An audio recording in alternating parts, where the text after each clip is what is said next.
देव भगवान अल्लाह, खुदा, ईश आदि नाम एक ही शक्ति के हैं।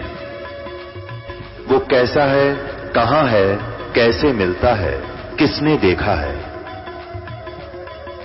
ये प्रश्नवाचक चिन्ह पूर्ण रूप से हटाने के लिए अवश्य सुनिए जगत गुरु तत्वदर्शी संत रामपाल जी महाराज के अमृत वचन, सर्व पवित्र धर्मों के पवित्र शास्त्रों के आधार पर। सतगुरुदेव की जय। सर्वसंगत से प्रार्थना है, सत्संग प्रारंभ हो रहा है। कृपया सत्संग स्थल पर शांतिपूर्वक विराजमान होकर के श्रद्धा से सत्संग सुने।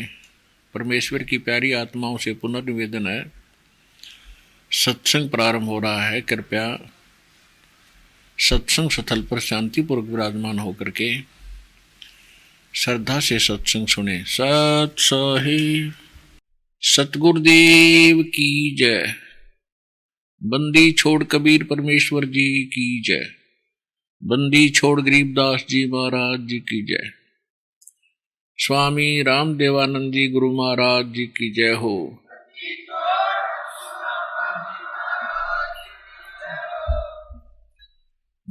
गरीब नमो नमो सतपुरुष को नमस्कार, गुरु की नहीं। सुर नर मुनि जन साधुआ संतों सर्वस्ती नहीं। सतगुरु साहेब संत सब डंडो तुम प्रणाम। आगे पीछे मत हुए तिनको जा कुर्बान। नराकार निर्विषम काल जाल भयबंधनम निर्लेपम निज निर्गुणम अकल अनुवेशंदनम। सोहम सुरति समाप्तम सकल समाना नीरतलय। उज्ज्वल हीरंबर हरदमम बेपरवा अथा है वार पार निमज्जतम। ग्रीव जो सुमर सिद्ध होई गणनायक गलता ना करो अनुग्रह सोई पारस पद परवाना। आदि गणेश मनाऊं गणनायक देवन देवा। चरण कमल लौलाऊं आदंत करूं सेवा। परम शक्ति संगीतम रिद्धि सिद्धि दाता सोई। अवगत गुण अतीतम सत्य पुरुष निर्मोही। जगदम्बा जगदीशम मंगल रूप मुरारी। तन मन अर्पण शेषम भक्ति मुक्ति भंडारी। सुर नर मुनि जन जावे ब्रह्मा विष्णु महेशा। शेष शेष मुख गावे पूज्य आद गणेशा। इंद्र कुबेर सरीखा वरुण धर्म राय धावे। समर्थ जीवन जी का मन इच्छा फल पावे। 33 कोटि अधारा जावे से 88। उतरे बहुजल पारा कट है यम की फांसी। 33 कोटि अधारा जावे से 88। उतरे बहुजल पारा कट है यम की फांसी। कर जोरूं विनती करूं धरूं चरण पर शीश। गुरु जी राम देवानंद जी महाराज ने दियो नाम बख्शीश।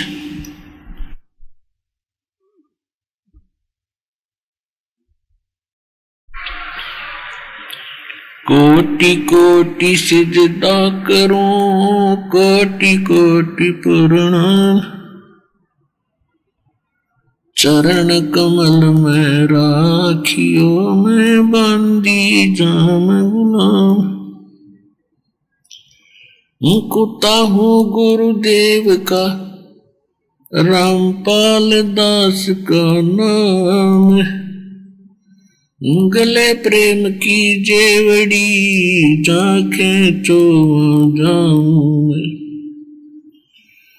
तो करो तो बावड़ो दूर दूर करो तो जाऊं।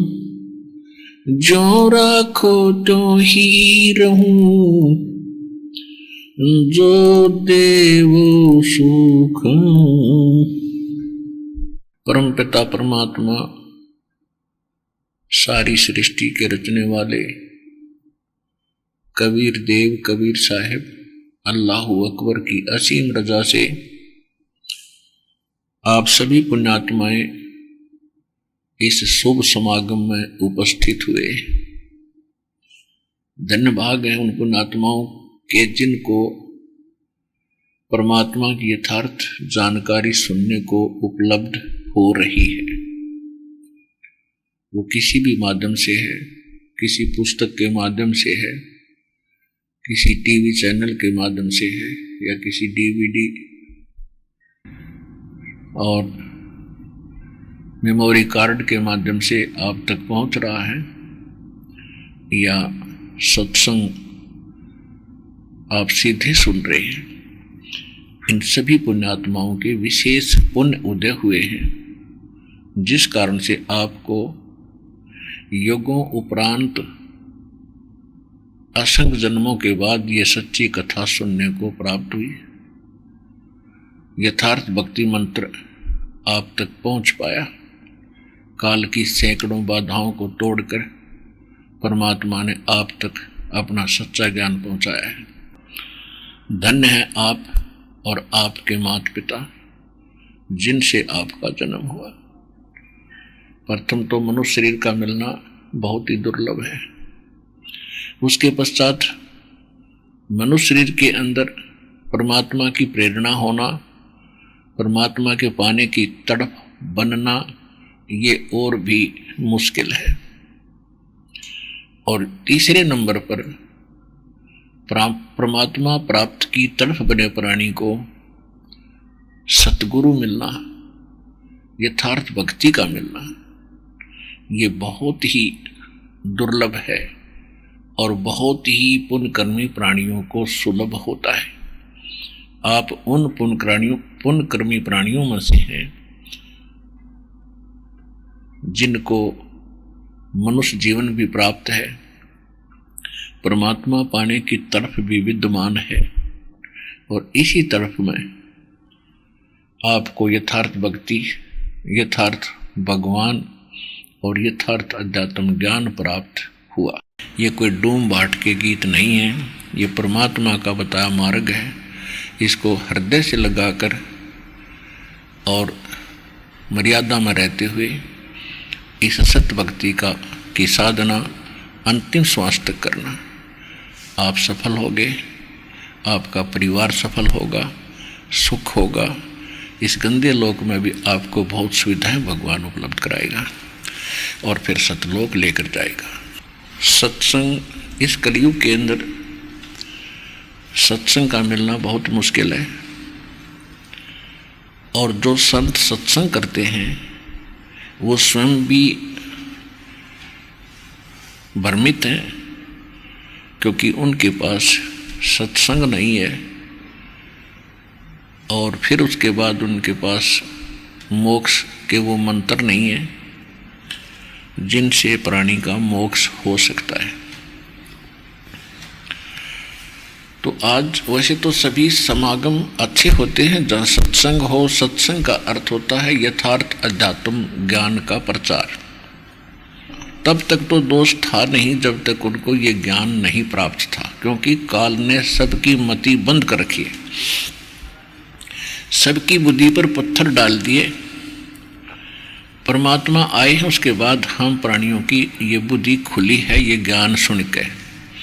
तो जब तक इन संतों को ये ज्ञान नहीं था कि तुम गलत मार्ग दर्शन कर रहे हो, तो अब तो उनको तकरीबन सबको पता चल चुका है, क्योंकि बहुत वर्ष हो गए टीवी चैनल के माध्यम से, पुस्तकों के माध्यम से।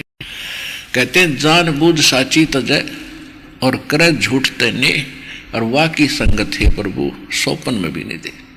ईसा नालायक आदमी जानबूझ के बकवाद गड़े, अनजाने में पता नहीं किन किन पर गलतियां हुई हैं, हम सभी भ्रमित थे।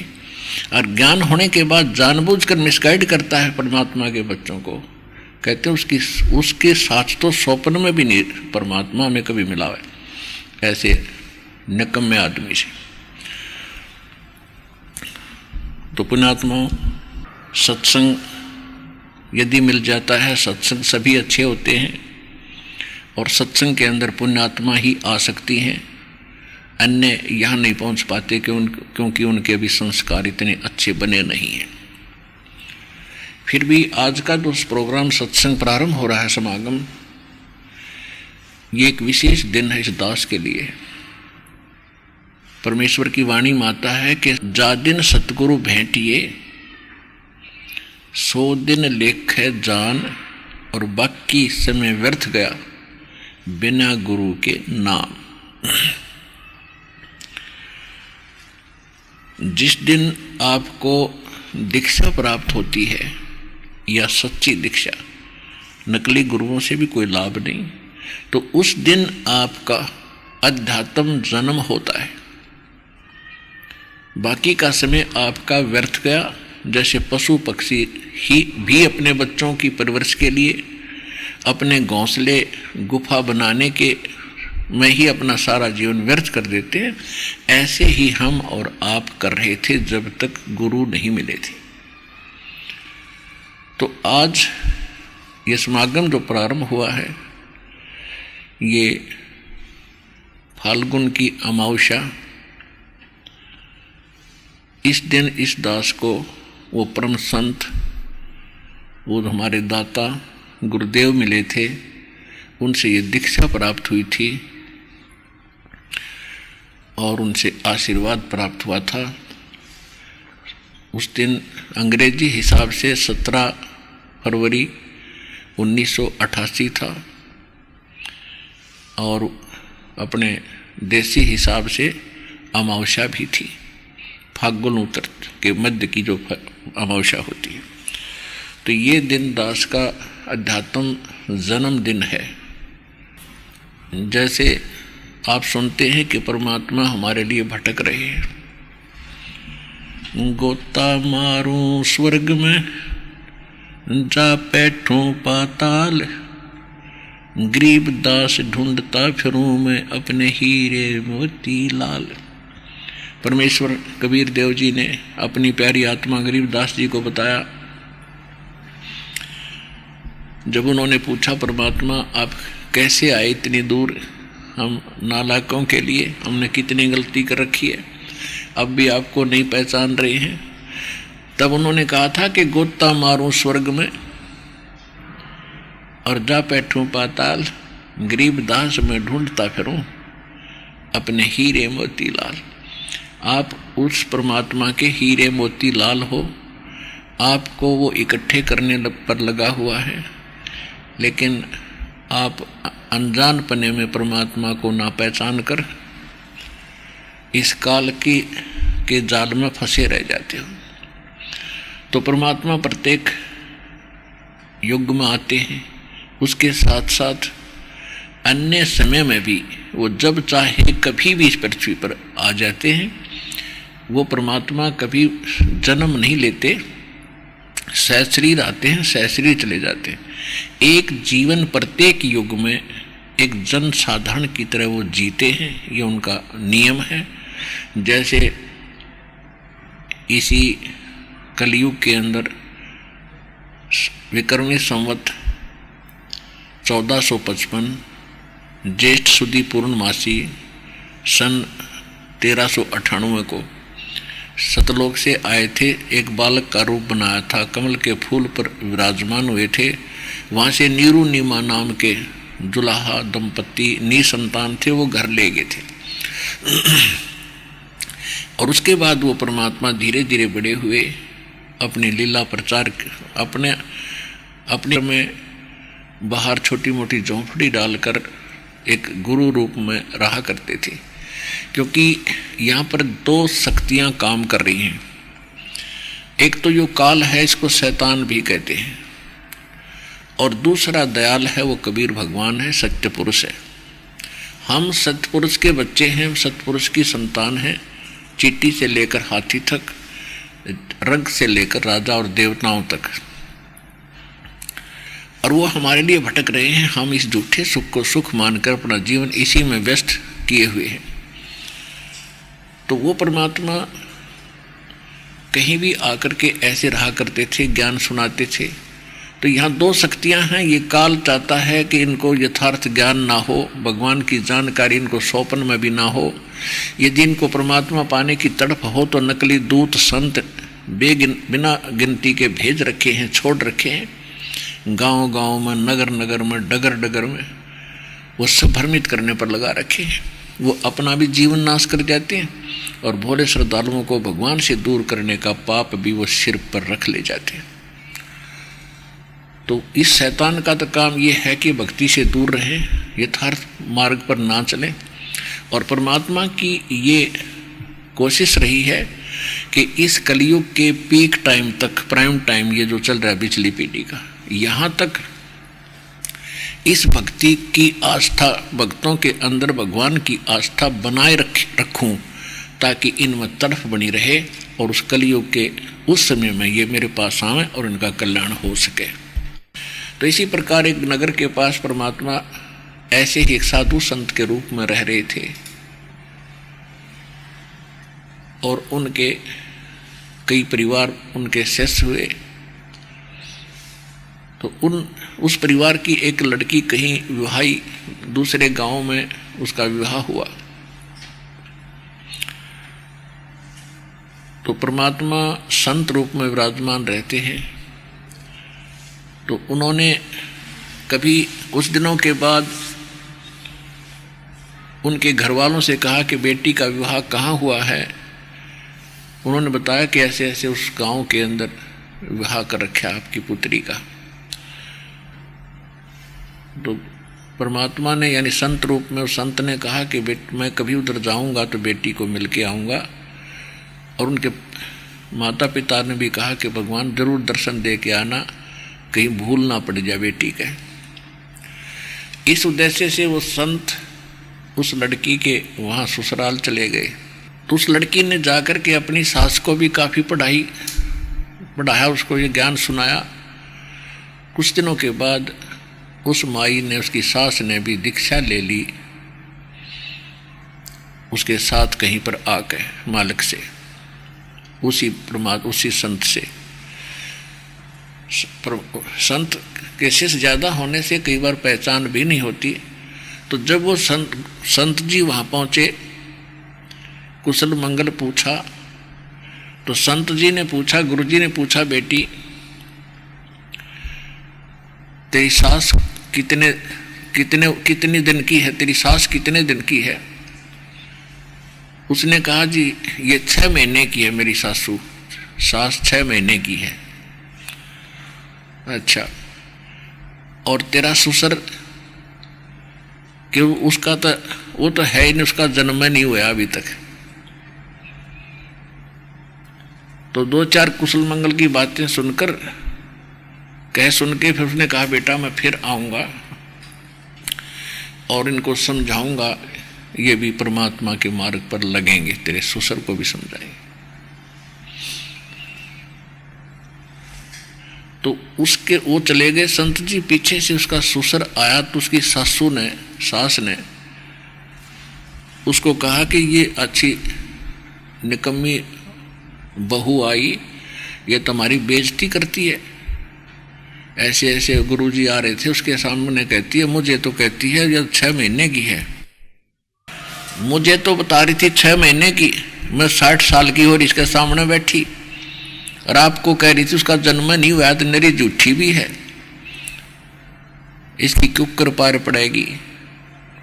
तो ससुर समझदार था कि इस लड़की के साथ तो हम क्यों बात करें। आप कह रहे हो महाराज जी फिर आओगे, महाराज जी से पूछेंगे जी आपकी लड़की को कुछ समझाओ, ये ऐसे ना बोला है। तो गुरुजी वापस आए तो उसके ससुर ने कहा महाराज जी या लड़की न समझाओ, ये कैसी बोलती है, 60 साल की बुढ़िया ने तेनों कहा है 6 महीने की है, और मेरे बारे में आपको क्या ऐसा इसका जन्म नहीं हुआ है, ये अच्छी बात नहीं। ऐसे अच्छे घर की लड़की है, ये ऐसे बोल रही है, क्या सोचेंगे लोग, या पागल है या क्या कहेंगे। तो गुरुजी ने बताया, संत ने बताया, देखो ये हमारी कोड वर्ड थे, अध्यात्म यानी सत्संग के ये कोड वर्ड हैं, ये तुम नहीं समझ सके, इसका कहने का तात्पर्य यह है कि इसकी सासू ने अब इनाम लिया होगा 5-6 महीने पहले। हाँ जी, 6 महीने पहले यह इनाम दिला के लाई थी और आपने दीक्षा ले नहीं रखी। आखा मैंने तो नहीं ले रखी। तो ये इसलिए कह रही थी कि जिस दिन सतगुरु मिल गए वो मनुष्य का जीवन उस दिन तो शुरू होता है, और जब तक मनुष्य शरीर नहीं मिला है तो व्यर्थ है, वो जीवन जन्म में नहीं गिनता हमारे हिसाब से। तो कहने का भाव ये है पुण्यात्माओं, जा दिन सतगुरु भेटिया 100 दिन लेख जान, और बाकी समय व्यर्थ गया बिना गुरु के नाम। आज का जो समागम प्रारंभ हुआ है ये दास का जन्मदिन है। उससे पहले सन 1988 उससे पहले दास के 37 वर्ष पशु जैसे जीवन जीने में व्यर्थ हो गए थे, और उसके बाद जब ज्ञान हुआ, परमात्मा मिले, नाम मिला, तो ये वो शुभ दिन है। ये आने वाला जो अमावस्या है 1 यानी 2 मार्च की, जिस दिन परमात्मा का भोग पड़ेगा, तो ये समागम उस उपलक्ष्य में हो रहा है। तो पीछे लग गया जाऊं था मैं लोक वेद के साथ, रस्ते में सतगुरु मिल गए, दीपक दे दिया हाथ। लोक वेद किसे कहते हैं? लोक वेद होता है दंत कथा, सुना सुनाया ज्ञान, अक्षेत्रीय जो उस क्षेत्र में प्रसिद्ध हो, उसको कहते हैं अक्षेत्रीय ज्ञान लोक वेद, जो सत्य से दूर हो। तो उस लोक वेद के आधार से हमने श्री राम, श्री कृष्ण और हनुमान जी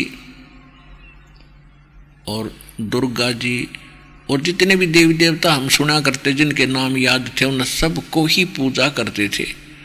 और श्री ब्रह्मा, श्री विष्णु, श्री शिव जी के विषय में हम सुना करते थे कि अजरो अमर हैं, ये सर्व संकट मोचन हार हैं, सर्व सुखदायी हैं, इन अजन्मा हैं, इनके जन्म मृत्यु नहीं होती। तो ये लोक वेद था या झूठ थी, अज्ञान था यो।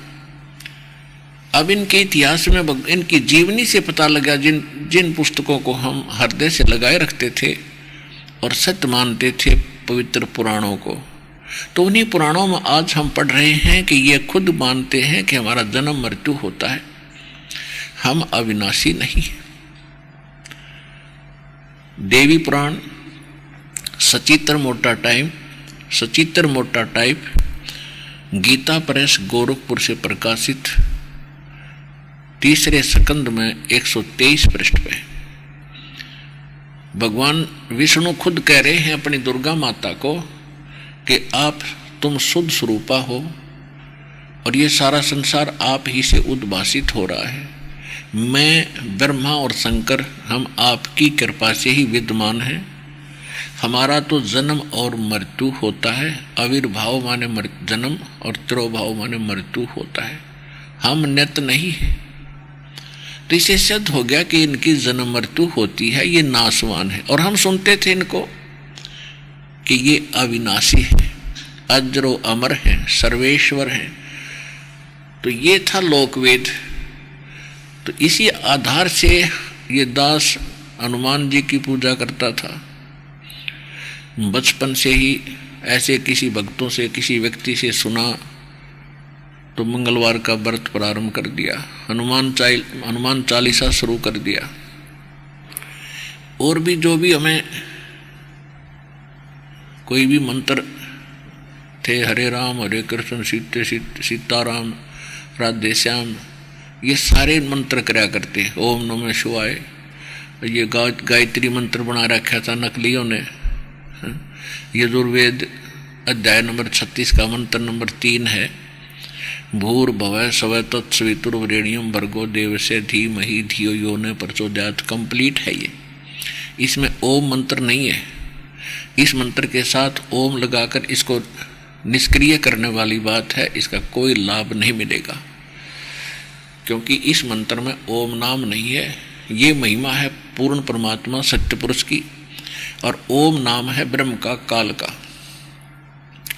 तो ओम नाम के प्रथम तो ओम नाम ही कंप्लीट नहीं है। और फिर इस ओम नाम को ला दिया हमने परमात्मा की महिमा के साथ। अब जैसे ओम तो समझ ले मुख्यमंत्री का नाम है और हम महिमा करें प्रधानमंत्री की, तो वहाँ ओम लगा हमने मुख्यमंत्री लगाकर उसकी महिमा गा रहे हैं, तो कितनी अकल अपने में। और क्या वो सोचेगा सामने वाला प्रधानमंत्री कि मुझे मुख्यमंत्री कहकर संबोधित कर रहा है, कैसा बेवकूफ़ आदमी है ये, निकालो इसको यहाँ से। तो ऐसे हम भ्रमित कर रखे थे। अब जैसे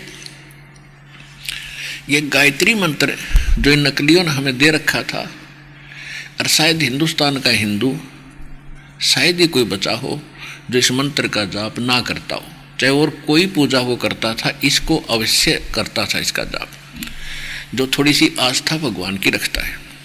तो पुण्यात्मा अब पता चलेगा कि हम लोक वेद के आधार से जो साधना कर रहे थे वो कैसी दी गई थी हमारे नकली गुरुओं द्वारा। पुण्यात्माओं, परमात्मा ने आपको शिक्षित इसलिए किया है कि आप इस अध्यात्म ट्रेनिंग को पूरा करो और अच्छी तरह समझो इसको। इतने दिन खो दिया हमने, भगवान भगवान करते फिरे, परमात्मा की हमने चाह बचपन से ही लगी है। कोई दुख होता तो भगवान के आगे रोते हैं, और जब हमें अब मौका मिला है तो इसको चूकना नहीं, तन मन धन से इसको सफल करने की चेष्टा करो। परमात्मा आपकी मदद करेगा, हरदम साथ रहेगा। जब मर्यादा में रहोगे आपके घर में भी सुख होगा, आपका परिवार भी सुखी होगा, आपको मोक्ष भी गारंटीड मिलेगा, गारंटीड। लिख लेना किताब। तो इसको समझना पड़ेगा अपने। पहले निरे गीत गान तो बात नहीं बने, भजले रे भगवान तेरे काम आओगा, भजले रे भगवान तेरे काम आओगे, तो अच्छी बात है, लेकिन वो भगवान कौन है, उसका भजन कैसे होता है, वो नाम कौन सा है, जब तक आप इससे संतुष्ट नहीं होगे तो आप भक्ति कर ही नहीं सकते। तो सबसे पहले आपको ज्ञान सुनना पड़ेगा। गीता अध्याय नंबर 4 के श्लोक नंबर 33 में यही कहा है कि इस द्रव्य में यज्ञ से ज्ञान यज्ञ श्रेष्ठ है। अर्जुन, द्रव्य में यज्ञ होती है, जैसे कई भंडारे कर दिए, कोई सत्संग करा दिया, कि धर्म यज्ञ कर दी, काम्बल बांट दिए, पशुओं को पक्षियों को चारा आहार डाल दिया, कि धर्मशाला प्याऊ बनवा दी, ये तो है द्रव्य यज्ञ। हवन कर दिया, जो द्रव्य से यानी पैसे से होने वाले धार्मिक अनुष्ठान, उसको द्रव्य यज्ञ कहते हैं। उसमें कहा कि ज्ञान यज्ञ श्रेष्ठ है। ज्ञान यज्ञ का अर्थ है पहले ज्ञान सुने, और ज्ञान सुनकर फिर जो गुरु बताओ संत बताओ उस ज्ञान के आधार से फिर तुम धार्मिक अनुष्ठान कर, तब सफलता मिलेगी। ऐसे आंख मीच के अंधाधुंध मनमाना आचरण करने से कोई लाभ नहीं होगा। श्रीमद् भगवद गीता अध्याय नंबर 16 के श्लोक नंबर 23 और 24 में कहा है कि शास्त्र विधि को त्याग कर। 23वें श्लोक में कहा कि शास्त्र विधि को त्याग कर जो मनमाना आचरण करते हैं पार्थ, उनको न तो कोई सुख होता है, न कोई सिद्धि प्राप्त होती है, और न ही उनकी कोई गति होती है। और इन 3 वस्तुओं के लिए ही हम भगवान की साधना करते हैं, और तीनों से होती नहीं। फिर 24वें श्लोक में 16वें अध्याय में कहा कि इससे तेरे लिए अर्जुन कर्तव्य और अकर्तव्य की व्यवस्था में सद्ग्रंथ ही प्रमाण है। किसी की लोक वेद पर आश्रित होकर अपना जीवन नाश ना करना, जो सद्ग्रंथ बताते हैं उन्हीं को आधार मानकर उनकी साधना और अपने ज्ञान को ग्रहण करना। तो इस सतलोक आश्रम बरवाला के अंदर केवल सद्ग्रंथ को आधार मानकर और ये शिक्षा और दीक्षा दी जाती है, और आपके रूबरू किया जाता है। हमारे सद्ग्रंथ ये बताते हैं, ये दास भी वही आपको बता रहा है। हमारे सद्ग्रंथों में साधना के ये मंत्र हैं, और इन मंत्रों को जिन जिन महापुरुषों ने जाप किया उनका प्रमाण बताता है कि इन महापुरुषों ने ये मंत्र जाप किए, और इनका मोक्ष आप भी मानते हो कि इनका मोक्ष हुआ, तो उनका मोक्ष इस साधना से हुआ जो दास बताता है। तो आपके पास से वो उपलब्ध कराई जा रही है। तो प्रसंग चल रहा है कि शास्त्र विधि को त्याग कर जो मनमाना आचरण हम करते रहे, वो कौन कौन से आचरण थे। आज कुछ प्रकाश डालेंगे गायत्री मंत्र क्या है, और ये कहाँ से नकलियों ने ग्रहण किया, इनको ये भी नहीं मालूम आज तक ये गायत्री मंत्र है कहाँ से। कोई कुछ कह रहा था, कोई कुछ कह रहा था कि ऋषियों की खोज है। खोज है तो यजुर्वेद अध्याय नंबर 36 का मंत्र नंबर 3 है। अब विशेष बात सोचने की ये है कि इस मंत्र को हम जाप भी करते थे तो इसका लाभ क्या था। इससे लाभ कितना होना था, जैसे भूर्भुवः स्वः तत् सवितु वरेण्यम भर्गो देवस्य धीमहि धियो यो न प्रचोदयात्। इसका अर्थ है कि परमात्मा सबसे पहले विद्यमान थे, उन्होंने सभी लोकों की रचना की, वो सबका सवितु यानी रचनहार है। उस परमात्मा की सच्चे दिल से और सच्ची श्रद्धा से और एक मत होकर आश्रित होकर उसकी भक्ति करनी चाहिए। अब ये है इसका अर्थ। इस गायत्री मंत्र को कहा करते थे आप, इसके साथ ओम नहीं लगाना चाहिए। ओम तो बिल्कुल ला कर खराब कर दिया इसको। अब कोई न्यू कहे कि ऋषियों ने और इसमें बढ़िया खोज कर दी, तो ऋषि इस भगवान से बड़े नहीं हो सकते। अब जैसे किसी मोटरसाइकिल कंपनी ने उसका पिस्टन बना कर दे रखा है और उसमें कोई अपनी चतुरता करता है, उसका एक नट वेल्ड और कर देता है कि अब ये बढ़िया हो गया। उसने तो बैठा दिया बढ़िया, तो पहले बना के कंपनी ने रख रखा था स्पेयर पार्ट में। तो कहने का भाव ये है कि ये वेद हैं हमारे, ये ISI मार्क के स्पेयर पार्ट्स हैं और इनको तो जानने वाला इंजीनियर है वही उठा के इसकी राम नाम की गाड़ी बना देता है। इन नकलियों ने कोई पता ही नहीं था कौन सा मंत्र वेद बताते हैं, कौन सा मंत्र गीता बताती है। गीता जी में केवल एक ओम मंत्र है। ब्रह्म कहता है मेरा जाप ओम मंत्र है। उस परमात्मा का की साधना करनी है मैं जानता नहीं, उसका ओम तत्सत मंत्र है, 3 मंत्र का जाप है। और गीता में कोई नाम के जाप का कोई प्रावधान नहीं, ना वेदों में है। तो ये नकली कहाँ से लाई है अन्य मंत्र अटपट करके सहस्रनामा विष्णु का बना लिया है। ओम भगवते वासुदेव, ओम नमो भगवते वासुदेव, ओम नमः शिवाय, ये मंत्र नहीं है, ये मनमाना आचरण है। तो कहने का भाव ये है कि इस जैसे ये गायत्री मंत्र है, इसका अर्थ ये दास ने बताया है, ये बनता है। तो अब जैसे बिजली के गुण लिखे हैं कहीं पर, ये विद्युत के, और उसके गुणों में लिखा है कि बिजली पंखा चला देती है, बल्ब जगा देती है, अंधेरे में को उजाले में बदल देती है, जमीन से पानी निकाल देती है। बिल्कुल सही है। और कोई इस सेंटेंस को पढ़ता रहे 1000 लाख बार पढ़ ले, क्या यूज है उसका? उस जो गुण बिजली के लिखे हैं वो प्राप्त कैसे होंगे, ये मेथड, ये तरीका खोजना था। उसका तरीका इससे हटकर है। किसी व्यक्ति से पूछे भाई कनेक्शन कैसे मिलता है, वो कौन कौन से पेपर तैयार करने पड़ते हैं, वो सारे तैयार करे। जो भी उनकी फॉर्मेलिटी है बिजली प्रदान करने वाले महकमे की, वहाँ जावे और उनके बताए अनुसार सारे फार्म भरे, विटनेस दिवावे और फिर वो कनेक्शन देंगे। तो जो गुण आप सुना करते और गाया करते और बोलिया करते, आप भी रोज रटा करते, वो गुण तब मिलेंगे जब आप कनेक्शन ले लोगे। फिर वो गुण गाइयो चाहे ना गाइयो, फिर तो रोज उनका आनंद लीजियो। तो इस गायत्री मंत्र में ये गुण है उस भगवान के। परमात्मा सर्वप्रथम विद्यमान थे, उन्होंने सारी सृष्टि रची है, वही सबके हितैषी हैं, वरेण्यम है और सबके वो दाता हैं। उसकी भक्ति करनी चाहिए अपनी सच्चे दिल से, सच्ची बुद्धि से, और कुछ बुद्धि का प्रयोग करो, परमात्मा को जानो। इस तरह का उसका अनुवाद है। तो उसको हम रोज पढ़ते रहें। भगवान सर्वप्रथम थे, परमात्मा ने सब रचना रची, उसकी भक्ति करनी चाहिए, सच्चे दिल से करनी चाहिए, करते रहो। तो उस गायत्री मंत्र के 1 लाख जाप करने, करोड़ जाप करने से कोई लाभ नहीं होगा जब तक वो गुण जो भगवान के अंदर हैं उनको प्राप्त कराने वाला कनेक्शन यानी सतगुरु नहीं मिलेगा। इसलिए वो साधना शास्त्र विधि त्याग कर ये मनमाना आचरण था और इस गायत्री मंत्र का कोई लाभ आपको नहीं मिला।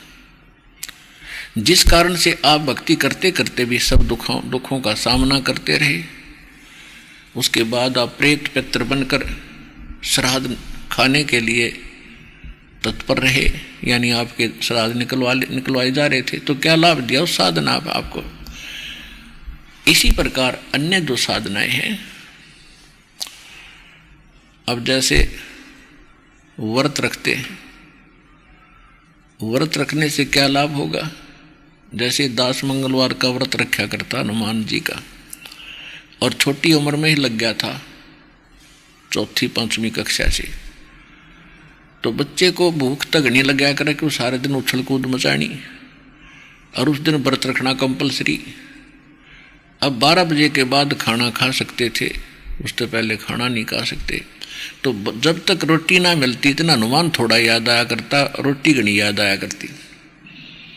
अन्य सोचा करते कब 12 बजे रोटी खावें, पेट पकड़ कर बैठ जाते।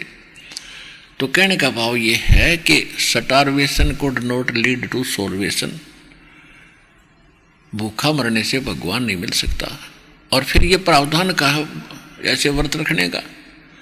सूक्ष्म वेद में लिखा है कि प्रथम अंदर संयम राखे, योग युगत सब सतगुरु भाखे।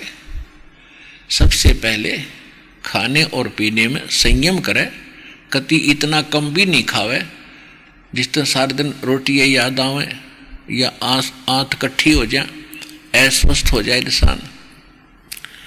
और इतना ज़्यादा भी नहीं खावे, खा ले दड़ी पक्का, हर फिर अंगड़ाई टूटा जमाई आवे, भक्ति करी जाना। यानी अन्न और जल का संयम रखे, आवश्यक खाना खावे, घना भी नहीं खावे और कति इतना भी नहीं खावे कि भाई कम भी नहीं खाए, यानी अपना मीडियम सा जलपान करे, भक्ति करे, उससे शरीर भी नॉर्मल रहता है। और योग युक्त, योग माने साधना की, युक्ति माने विधि, सतगुरु बतावे तो वो इस तरह के बताओगा। और हमारी श्रीमद् भगवत गीता एंड पवित्र श्रीमद् भगवत गीता, पवित्र चारों वेद और पवित्र सूक्ष्म वेद जो गॉड गिवन स्पिरिचुअल नॉलेज है, जो परमात्मा स्वयं आकर बोलते हैं, उसको सूक्ष्म वेद कहते हैं और उसको तत्व ज्ञान भी कहते हैं। इन तीन जो ये सदग्रंथ हैं, 3 सदग्रंथ हैं, इनके अंदर हमारी भक्ति की विधि यथार्थ लिखी हुई है। लेकिन वेद और गीता में एक जैसी विधि है भगवान के पाने की, ये इनकम्प्लीट है, कंप्लीट नहीं है। इसका प्रमाण है श्रीमद् भगवत गीता अध्याय नंबर 4 के और श्लोक नंबर 32 और 34 में। यहाँ पर ये गीता ज्ञानदाता श्री कृष्ण में प्रवेश करके ब्रह्म बोल रहा है, ब्रह्म, और ये कह रहा है कि अर्जुन, जो मैंने अभी तुझे अन्य साधकों की साधनाएं बताई हैं, श्लोक नंबर 25 से लेकर 30 तक,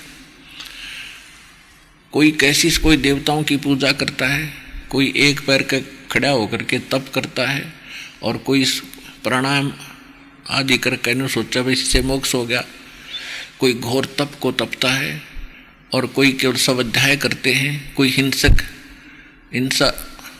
अहिंसावादी घोर व्रत रखते हैं, जैसे मुंह पर पट्टी बांध कर नंगे पैरों घूमते हैं, हम हिंसा नहीं करते, हम हिंसा नहीं करते, अहिंसा में विश्वास रखते। कहते ये साधना करने वाले साधक अपनी अपनी साधनाओं को ये पापनाशक जानते हैं। पापनाशक मीन मोक्षदायक, पापनाश होंगे तभी तो मोक्ष होगा, तो ये मोक्षदायक मानते हैं। लेकिन चौथे अध्याय के फिर 32वें श्लोक में कहा है कि उस सच्चिदानंद घन ब्रह्म ने अपने मुख कमल से जो ज्ञान बोला होता है, उनकी उस सच्चिदानंद घन ब्रह्म की वाणी कहलाती है। उस वाणी के अंदर यज्ञों यानी धार्मिक अनुष्ठानों की, साधनाओं की जानकारी विस्तार के साथ कही गई है। और उसमें लिखा है कि वो काम करते करते कर्म करते करते की जाती है, और उसके करने से फिर आप पूर्व सभी पापों से मुक्त हो जाओगे। और उस फिर चौथे अध्याय के 34वें श्लोक में कहा है कि वो जो तत्व ज्ञान है मैं नहीं जानता, गीता ज्ञानदाता कहता है, उसके लिए तत्वदर्शी संतों की खोज करो जो उस तत्व ज्ञान से परिचित हों, जो गॉड गिवन स्पिरिचुअल नॉलेज है। Complete God given, complete spiritual knowledge है, यानी पूर्ण परमात्मा द्वारा दिया गया संपूर्ण ज्ञान उसमें है। और वो तत्वदर्शी संत बताओगे, उनके पास जाकर विनम्र भाव से प्रणाम करके, दंडवत प्रणाम करके पूछना, तब वो आपको बताएंगे। तो इससे सिद्ध हो गया, कि गीता के अंदर कंप्लीट स्पिरिचुअल नॉलेज नहीं है, लेकिन गलत नहीं है। गीता अध्याय नंबर 7 के श्लोक नंबर 29 में गीता ज्ञानदाता बता रहा है कि मैं जो ज्ञान दे रहा हूं तुझे, कि तत्वदर्शी संत की खोज कर ले। और जिन्होंने मेरी इस बात को आश्रय कर लिया, मेरे ज्ञान का आश्रय कर लिया, जो मेरे इस ज्ञान के आश्रित होकर और तत्वदर्शी संत से संपर्क साध लेते हैं, वो व्यक्ति जो केवल जरा और मरण से छूटने का ही प्रयत्न कर रहे हैं। जरा माने बुढ़ापे का कष्ट और मरण माने मृत्यु, तो वो तत्ब्रह्म से और सारे धर्म ज्ञान से और सारे इन कर्मों से परिचित हो चुके। जो केवल जरा और मरण, जरा माने वृद्ध अवस्था का कष्ट, बुढ़ापे का दुख, और मरण माने मृत्यु, जो केवल जरा और मरण से मोक्ष पाने के लिए, छुटकारा पाने के लिए जो प्रयत्नशील हैं, वो मेरे इस ज्ञान को आश्रित कर चुके हैं और वो तत्ब्रह्म से परिचित हैं। तत्ब्रह्म और सारे अध्यात्म ज्ञान से और सारे कर्मों से वो परिचित हो चुके हैं। तो कहने का भाव ये है कि वो फिर इस संसार की किसी अन्य वस्तु की इच्छा नहीं रखते, वो केवल वृद्ध अवस्था से यानी और पुनर्जन्म से छुटकारा पाना चाहते। तो कहने का भाव ये है कि इस जीव के लिए वृद्ध अवस्था सबसे बड़ा दुख है, सबसे बड़ा कहर है इसके लिए। और फिर मृत्यु उससे भी बूंदी, उससे भी बुरी। हम अपने बच्चों में कैसे सुख से रह रहे हैं, कितने प्यार है इनके अंदर, कितना संपत्ति में हमारा लगाव है, सारा जीवन उसी पर लगा देते हैं, जमीन खरीदने में, उसके ऊपर कोठी बंगले बनाने में, और फिर मर जाते हैं 1 सेकंड में। तो ये कोई जीवन है? तो ये छुटकारा होगा वहां सतलोक में जाने से, जहां आप रहा करते थे। और वहां जाने के बाद फिर आप वापस मृत्यु में नहीं आओगे, वहां वृद्ध अवस्था नहीं है। ऐसी सृष्टि है, ऐसे ही आपका परिवार बनेगा और वो परिवार सदा के लिए आपके साथ रहेगा। वहां किसी चीज का अभाव नहीं है, कोई मृत्यु नहीं है, कोई राग द्वेष नहीं है। इतना वहां का वातावरण इतना अच्छा है। तो हम उसको छोड़कर यहाँ गलती से आप फंसे और हम इतने दलदल में धस गए, हमने वो शुद्ध भी ना रही कि इससे हटकर भी कोई स्थान है, इससे हटकर भी कोई भगवान है। अभी तक हमारे धर्मगुरु स्वर्ग तक की रामायण सुनाया करते थे, अभी तक ये हमारे को स्वर्ग तक की ही कथा सुनाया करते थे। और मृत्यु फिर भी डेफिनेट है, अपने कर्म भोग कर फिर आना ही पड़ता है। तो ये जो पढ़ाई इनकम्प्लीट थी, ये धात्म मार्ग इनकम्प्लीट था, अधूरा था।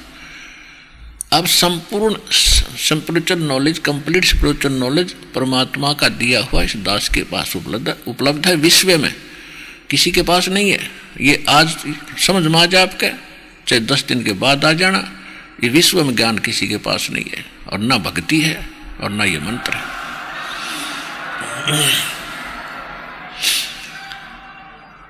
तो कहने का तात्पर्य ये है कि ये कह रहा है कि वो जो इस बात से परिचित हो चुके हैं और उन्हें तत्वदर्शी संतों से मिलन उनका हो चुका है, वो ही व्यक्ति, वही साधक केवल उस स्थान को पाने की चेष्टा करते हैं जहां जरा और मरण नहीं है, जहां वृद्ध अवस्था और मृत्यु नहीं है।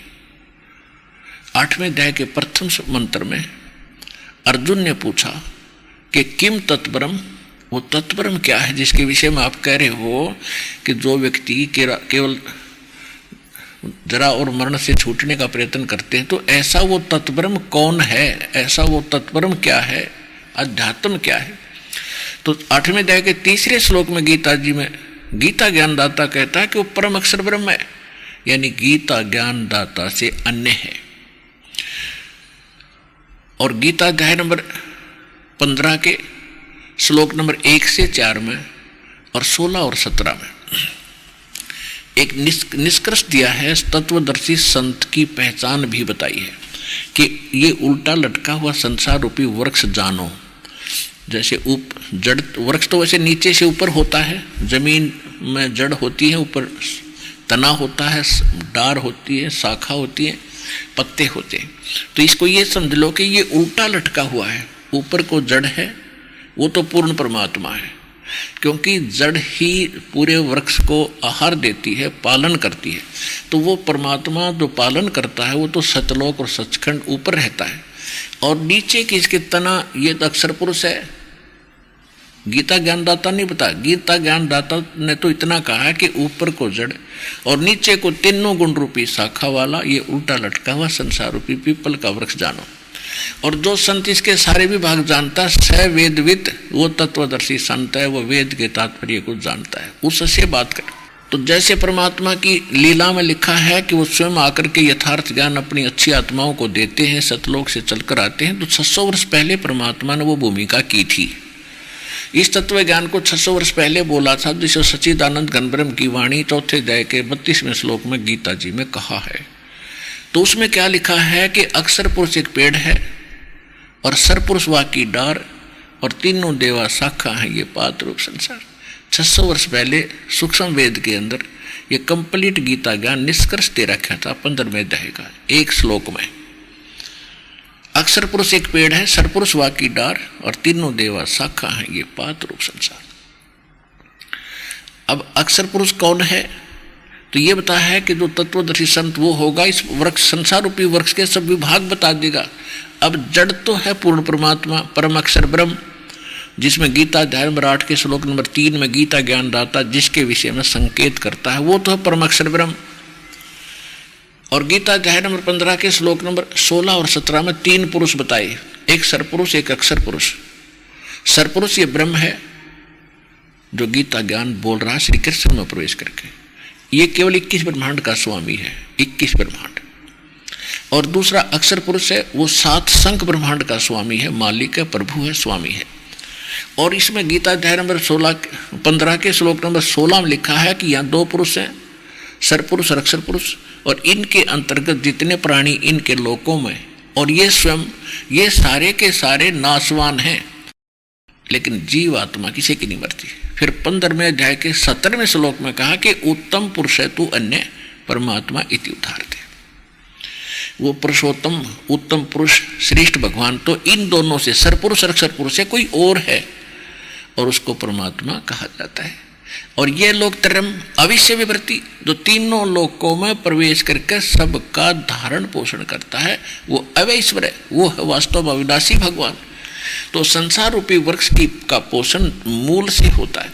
तो मूल जो है वो परम अक्षर पुरुष है, परम अक्षर ब्रह्म को हो, परम अक्षर पुरुष को हो।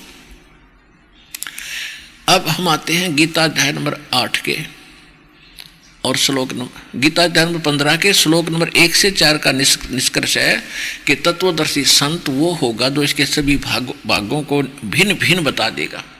सरपुरुष कौन है, परम अक्षर पुरुष कौन है, और अक्षर पुरुष कौन है, डार कौन है, यह आपको बता दिया कि संसार रूपी वृक्ष की मूल तो परम अक्षर ब्रह्म है, परम अक्षर पुरुष को हो, परम अक्षर ब्रह्म को हो।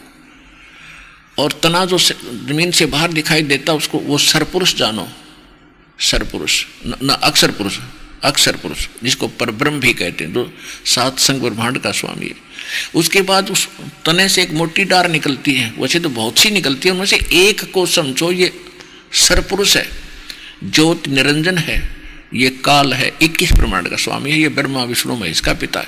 तो इसके डार के आगे फिर 3 शाखा हैं, रजगुण ब्रह्मा, सतगुण विष्णु, तमगुण शिव जी, और आगे पात रूप संसार है। इनके इस उस डार पर लगी हुई शाखाएं 3 और उनके आगे जितने पत्ते हैं, तो उनके वो हम हैं, पात रूप संसार। ये तो परमात्मा ने बताया और दास ने आपका रूबरू कर दिया। तो ये कंप्लीट जो ज्ञान इनका बताता है वो तत्वदर्शी संत है। तो इस विश्व में आज तक आपने भी खूब अध्यात्म मार्ग की खोज की है, संतों से भी मिले हो, सदग्रंथ भी आपने बहुत पढ़े हैं, आज तक आपको ये ज्ञान बतानिया नहीं मिला होगा। तो इससे भी सिद्ध हो जाना चाहिए आपके हृदय में कि इस विश्व में दूसरा वर्तमान में कोई संत नहीं है।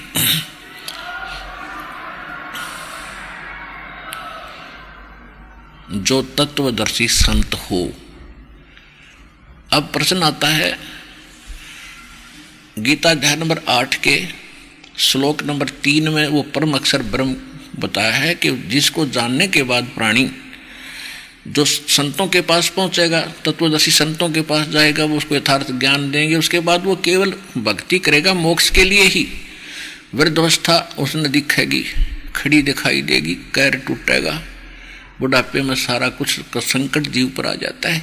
और चलो अब तो थोड़ा बहुत मालिक के नाम से हल्का भी होगा भक्ति करेंगे तो, और फिर सदा का झंझट छूटे, मौत मिटेगी, वृद्धावस्था नहीं होगी, तो इससे बड़ा सुख जीवन में जीव को होगा क्या?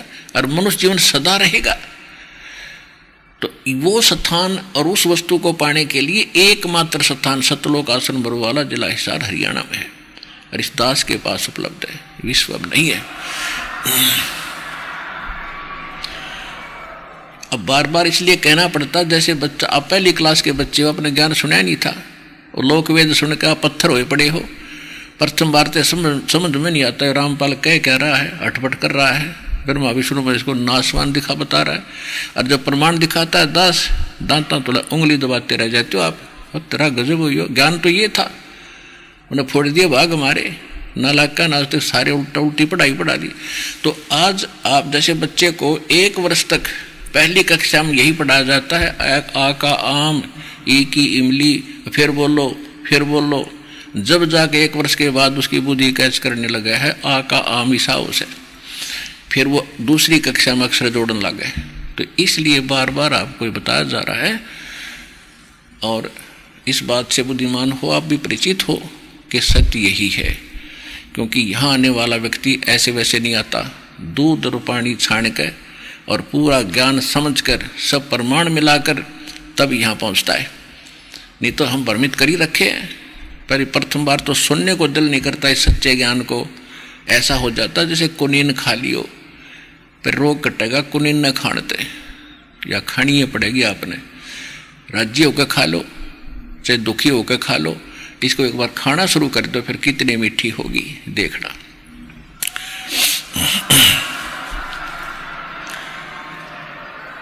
तो प्रसंग चल रहा है कि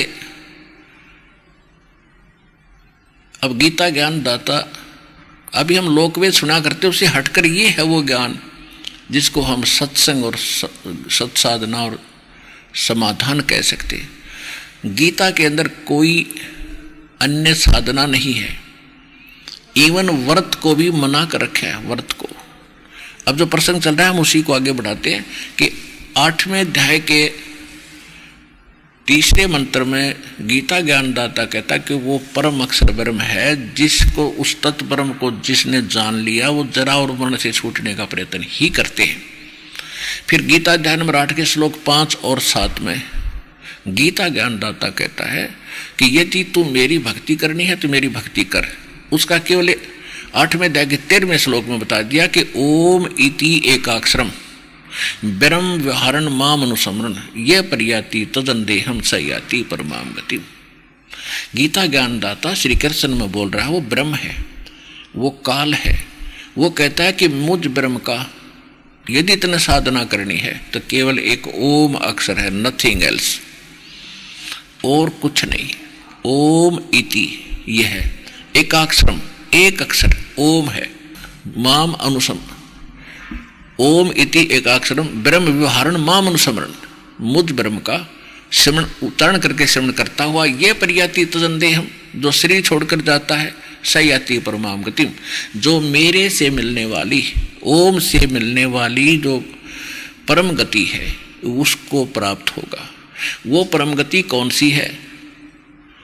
ब्रह्मलोक प्राप्ति होती है। गीता अध्याय नंबर 8 के ही श्लोक नंबर 16 में कहा कि अर्जुन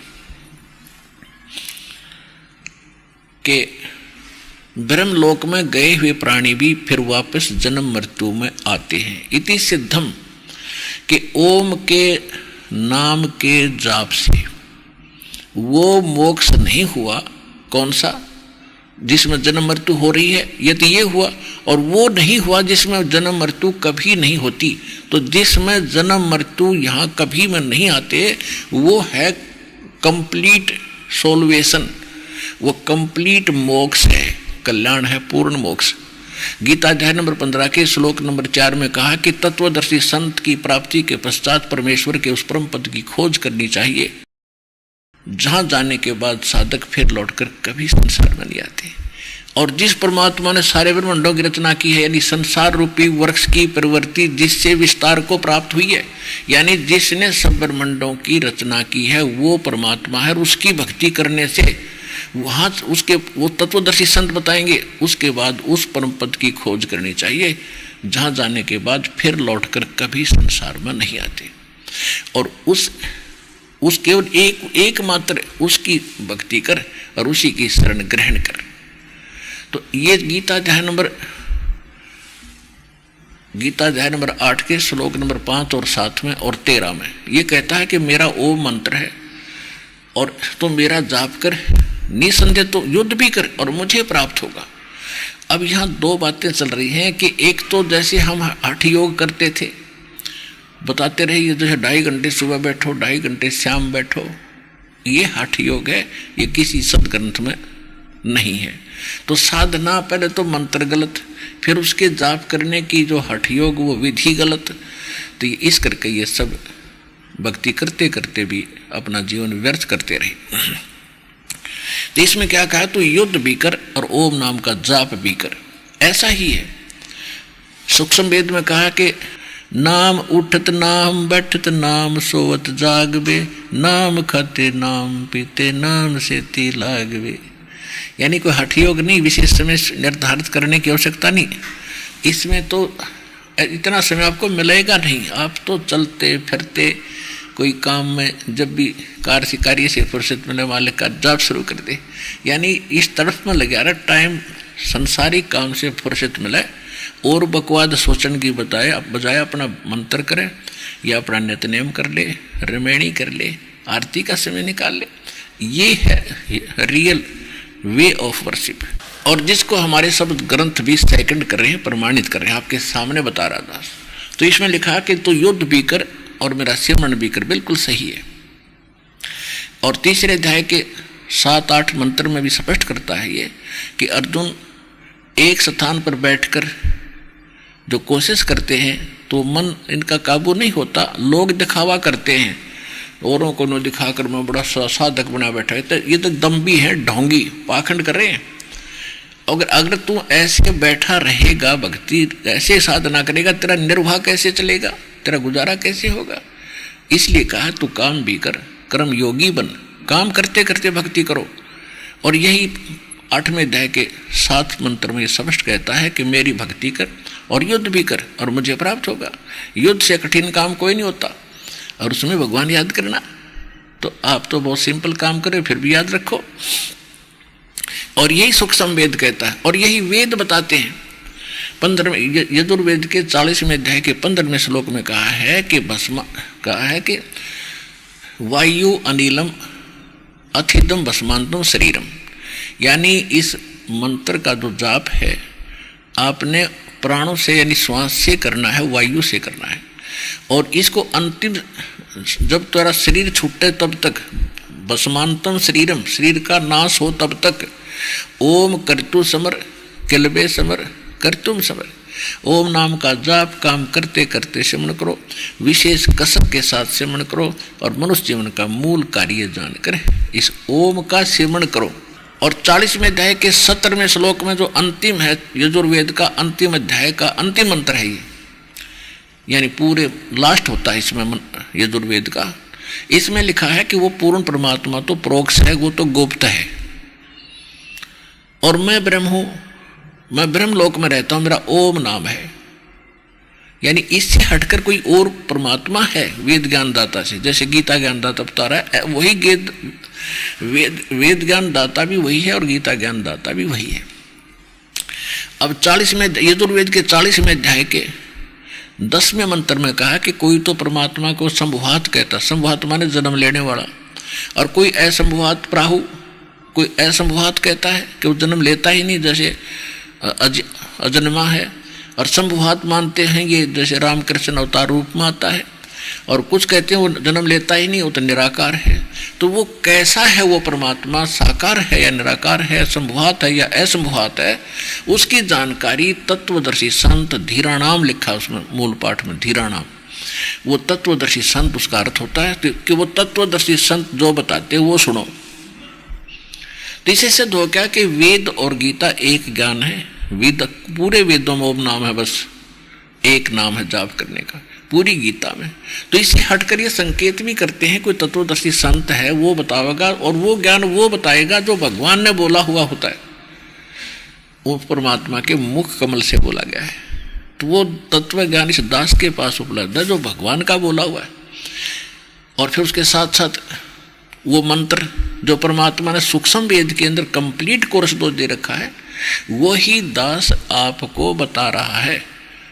और वो प्रमाण सूक्ष्म वेद के अंदर विद्यमान है। और ये कबीर सागर को पढ़ने वाले, कबीर बीजक को पढ़ने वाले कबीर पंथी और गरीबदास साहिब जी के ग्रंथ को पढ़ने वाले गरीबदासी, ये कख भी नहीं समझ सके भगवान का वास्तविक। और उनमें लिखा हुआ है मंत्र कौन सा है, मेरे पूज्य गुरुदेव जी के पास था कंप्लीट कोर्स, और इस दास को दिया। कहते बेटा ये ऐसे देने का नहीं था, तेरे अतिरिक्त मैंने किसी को नहीं दिया, और भगवान का आदेश नहीं था, ये आज्ञा मालिक का जैसा आदेश होगा तो फिर करिए उसका।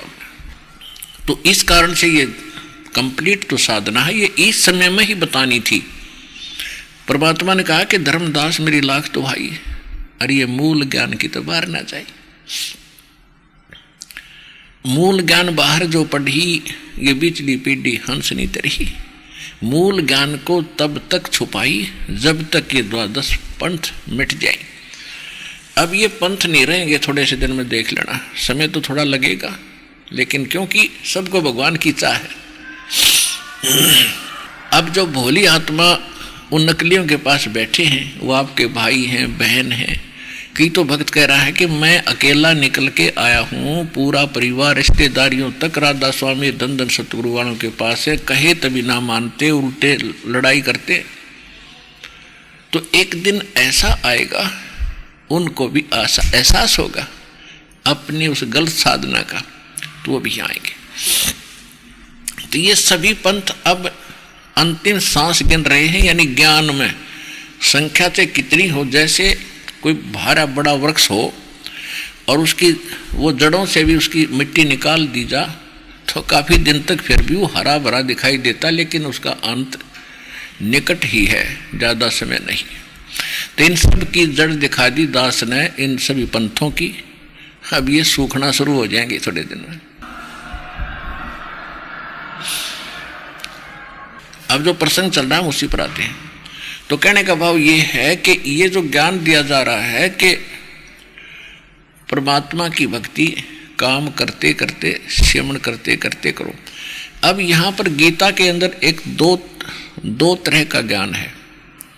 जैसे छठे अध्याय के 10 से लेकर 15 तक इसने जो ज्ञान दिया है, उसमें ये कहा गीता ज्ञानदाता ने कि एक आसन बिछाओ, कुछ यानी नीचे घास फूस बिछाओ, उसके ऊपर मृगशाला बिछाओ, उसके ऊपर फिर एकाग्र बैठो, एकाग्र चित्त करके, और नाक पर ध्यान लगाओ। तो ये जो मार्ग बताया है, या भ्रमित ना हो पाठक, क्योंकि गीता तो आपने खूब पढ़ी है, कभी आपके मन में यह भी आओगे यहाँ क्यों ऐसा कहा। और वहाँ तीसरे अध्याय के 8वें और 9वें में वो स्पष्ट कह रहा है कि तू वैसे चौथे 5वें 1 से लेकर 8 तक का ये सारांश है गीता अध्याय नंबर 3 का, कि अगर कोई ऊपर से इंद्रियों को रोककर दिखावा करता है तो ढोंगी है, और तू ऐसे बैठा रहता है निर्वाह कैसे होगा। काम भी कर, युद्ध भी कर, भक्त और साधना भी कर। और ये दुर्वेद में बता दिया काम कर, ओम कर तू समर किलवे समर कर तुम समर, मंत्र यही है। और फिर सूक्ष्म वेद कहता है, कहते नाम उठत नाम बैठत नाम सोत जागवे, नाम खाते नाम पीते नाम सेती लागवे। तो ये सभी सदग्रंथ प्रमाणित कर रहे हैं कि काम करते करते भक्ति करनी है। और जो इसने छठे अध्याय के 10 से लेकर 15 में जो अपना अड़ंगा अड़ाया है, ये कहता है ये मेरा मत है, जो वेद ज्ञान है ये गॉड गिवन है। वेद ज्ञान दिया था इस ब्रह्म के हृदय में, भगवान ने ऊपर से भेजा था, अपने ज्ञान को फैक्स किया था। इसने उसमें से कुछ ज्ञान निकाल दिया जो डायरेक्ट परमात्मा से संबंधित था। इसने मिसगाइड करने के लिए भगवान से डर से कि ये भक्ति के लिए रुक नहीं सकते, इसलिए इनको यो इनकम्प्लीट वेद दे दिए। तो जितना भी इनकम्प्लीट है वो भी गॉड गिवन है, जो काट दिया इसने वो अलग बात है। उसकी पूर्ति के लिए परमात्मा को स्वयं आना पड़ता है, और वो रह कराते हैं। ये वेद में भी लिखा है कि वो अपना ज्ञान आकर बताते हैं। दूसरा कारण ये भी होता, समय आने पर ज्ञान का अभाव होता ही चला जाता है, फिर परमात्मा उसको पुनर्स्थापित करने के लिए भी आते हैं। तो यहाँ जो प्रसंग चल रहा है उसमें यह है कि यहाँ ये इससे ये सिद्ध हो गया कि छठे अध्याय के जो 10 से लेकर 15 तक इसने जो कहा है, ऐसे बैठ, नाक पर ध्यान लगा, ऐसे कर, फलाना कर, तो ये इसका मत है और ये सूक्ष्म वेद से मेल नहीं खाता है, तो ये रिजेक्टेड है। और इसने फिर तीसरे अध्याय के अंदर 3 से लेकर 8-9 तक ये स्पष्ट कर ही रखा है कि तू कर्मयोगी बन, एक स्थान पर बैठा रहा, तेरा निर्वाह कैसे होगा। और वह कहता है एक स्थान पर बैठ और ध्यान लगा, तो वो इसका अपना मत है जो अन्य वेदों ज्ञान से, भगवान के दिए ज्ञान से नहीं मेल खाता, उसको हम छोड़ देंगे। तो गीता को भी समझना पड़ेगा आपने, इसलिए दास रह कर आपको समझा रहा है कि फिर से आप स्लिप ना कर जाओ और इतनी गहरी खाई खोद रखी काल ने, एक बार पैर रिपट गया, थलस गया, फिर दोबारा नहीं आता होगे। मुश्किल से निकाल कर लाए आपको परमात्मा, ज्ञान दे देकर, प्रमाण दे देकर, प्रेरणा करके, कोई भाई बहन के माध्यम से, कोई टीवी के माध्यम से, मुश्किल से आपको खाई से बाहर निकाला। और दृढ़ होकर चलना, इस पर सावधान होकर रहना। तो ये स्पष्ट हुआ कि ओम नाम का जाप है गीता वेदों में। रही बात पुराणों की, ये पुराण गॉड गिवन से प्रयोजन नहीं है, ये तो श्री ब्रह्मा जी को मिले थे वेद, इस काल के ने छुपा दिए थे समुद्र में। ये सागर मंथन पर भेजे तीनों भाई, तो इन सबसे पहले वेद निकले थे, वो ब्रह्मा को प्राप्त हुए थे। और इस काल के ब्रह्म के श्वासों से इसके अंदर अंतःकरण से ये बाहर आए थे। तो इन वेदों को ब्रह्मा ने पढ़ा और ब्रह्मा जी की बुद्धि इस काल के हाथ में। गीता अध्याय नंबर 7 के श्लोक नंबर 1 से लेकर और 10 तक ये प्रमाणित करता है कि बलवानों का बल और बुद्धिमानों की बुद्धि मेरे हाथ में है। उदाहरण के लिए, जैसे वनवास के अंदर श्री रामचंद्र जी सीता के अपहरण के बाद बिलख बिलख कर रो रहे थे, ऊपर से पार्वती और महादेव जी देख रहे थे। भगवान शिव ने प्रणाम किया, पार्वती ने भी देखा किसको प्रणाम कर रहे हैं, महादेवों के देव। नीचे एक व्यक्ति रो रहा है, उसको प्रणाम कर रहे हैं। तो पार्वती जी ने पूछा आप किसको प्रणाम कर रहे हो, कि सामने भगवान आए हैं, यानी 3 लोक के मालिक श्री विष्णु जी उर्फ उसके बड़े भाई थे, श्री शंकर जी के बड़े भाई हैं, बड़े भाई को प्रणाम करना अनिवार्य होता है। तो कहा कि भगवान आए। पार्वती बोली ये मनुष्य, कि हाँ ये रो क्यों रहा है, कि कोई आपत्ति है इसके ऊपर। तो भगवान रोते हैं कभी। श्री भगवान शंकर ने बताया कि इनकी पत्नी गुम हो गई है, किसी ने उठा ली है और ये इसलिए रो रहा है। तो यहाँ एक बात ये भी सोचने की है, श्री यानी शंकर भगवान की बुद्धि नहीं काम कर रही थी, उसको भी बुद्धि काल के हाथ में ना वो बता देता। अगर उनकी बुद्धि काम करती तो वो बता देते कि श्री रावण ने इसकी पत्नी उठा ली है। तो पार्वती के मन में ये आया कि ये आदमी रो है और इसको भगवान कह रहे हैं, शंकर भगवान, तो मैं इसकी परीक्षा लूंगी तब मानूंगी वो भगवान है। शंकर भगवान ने पूछा कि कैसे परीक्षा लोगी, कि मैं सीता रूप धारण करके जाऊंगी, अगर मुझे पहचान लेगा मैं पार्वती हूं तो ये भगवान है, और नहीं पहचानेगा तो कहेगा भगवान। तो शंकर भगवान ने कहा कि तू ऐसी गलती ना करना, आप अगर ऐसी गलती करोगी तो मेरे काम की नहीं रहोगी, क्योंकि आप एक मेरे बड़े भाई की पत्नी का रूप बनाओगे और बड़े भाई की पत्नी मां के तुल्य मानी जाती है। पार्वती ने तब तो कह दिया कि ठीक है मैं नई परीक्षा लूंगी, शिवजी इधर उधर गए, पीछे तो सीता रूप धारण किया, श्री राम के सामने खड़ी होगी। अब श्री राम को अपनी पत्नी का तो पता नहीं, उठा कौन ले गया। डकरा रहे हैं, पशु पक्षियों से पूछ रहे हैं, आपने सीता देखी, सीता देखी, सीता देखी। और वहां पहचान लिया उसको कि आप तो दक्ष पुत्री माया है, भगवान शिव को कहाँ छोड़े, अकेले कैसे आए। तो बड़ी शर्मिंदा हुई और उसके चरण छुए कि सचमुच आप भगवान हो, भगवान शिव आपको ठीक ही कह रहे थे। अब वहां काल ने उसकी बुद्धि खोल दी, ऑन कर दी, स्विच ऑन कर दिया राम की बुद्धि को। उसने वह तो पहचान ली पार्वती थे, और अपनी सीता का पता नहीं उन्हें ठा कौन ले गया। तो ये काल के अधीन थे सारे। तो कहने का भाव ये है कि ये काल कहता है कि सबकी बुद्धि मेरे हाथ में, बुद्धिमानों की बुद्धि और बलवानों का बल।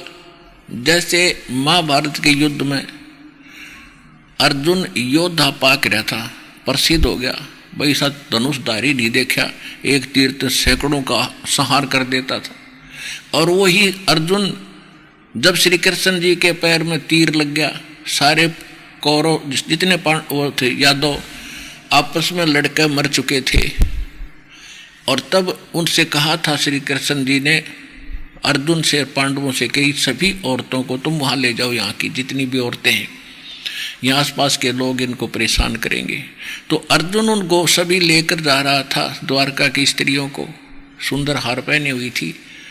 तो रास्ते में भीलों ने, जंगली लोगों ने घेर लिया, सब औरतों के गहने लूट लिए, कुछ औरतों को घसीट ले गए। और वही अर्जुन योद्धा पाक रहा था और खड़ा खड़ा काप, वो गांडीव धनुष उस तो उठा को नहीं, हाथ क्यों करे खड़ा खड़ा। और जब सारा सांग हो लिया, वो जा लिए, तब अर्जुन रो रहा है कि श्री कृष्ण ने हमारे साथ धोखा कराया, इसलिए बड़ा छलिया है। जब इसने युद्ध करवाना था तब तो मुझे पावर दे दी, एक मारू था 20 मरे थे, और आज ये मुझे पीठ छेद कर चले गए, मेरा हाथ भी ना उठे।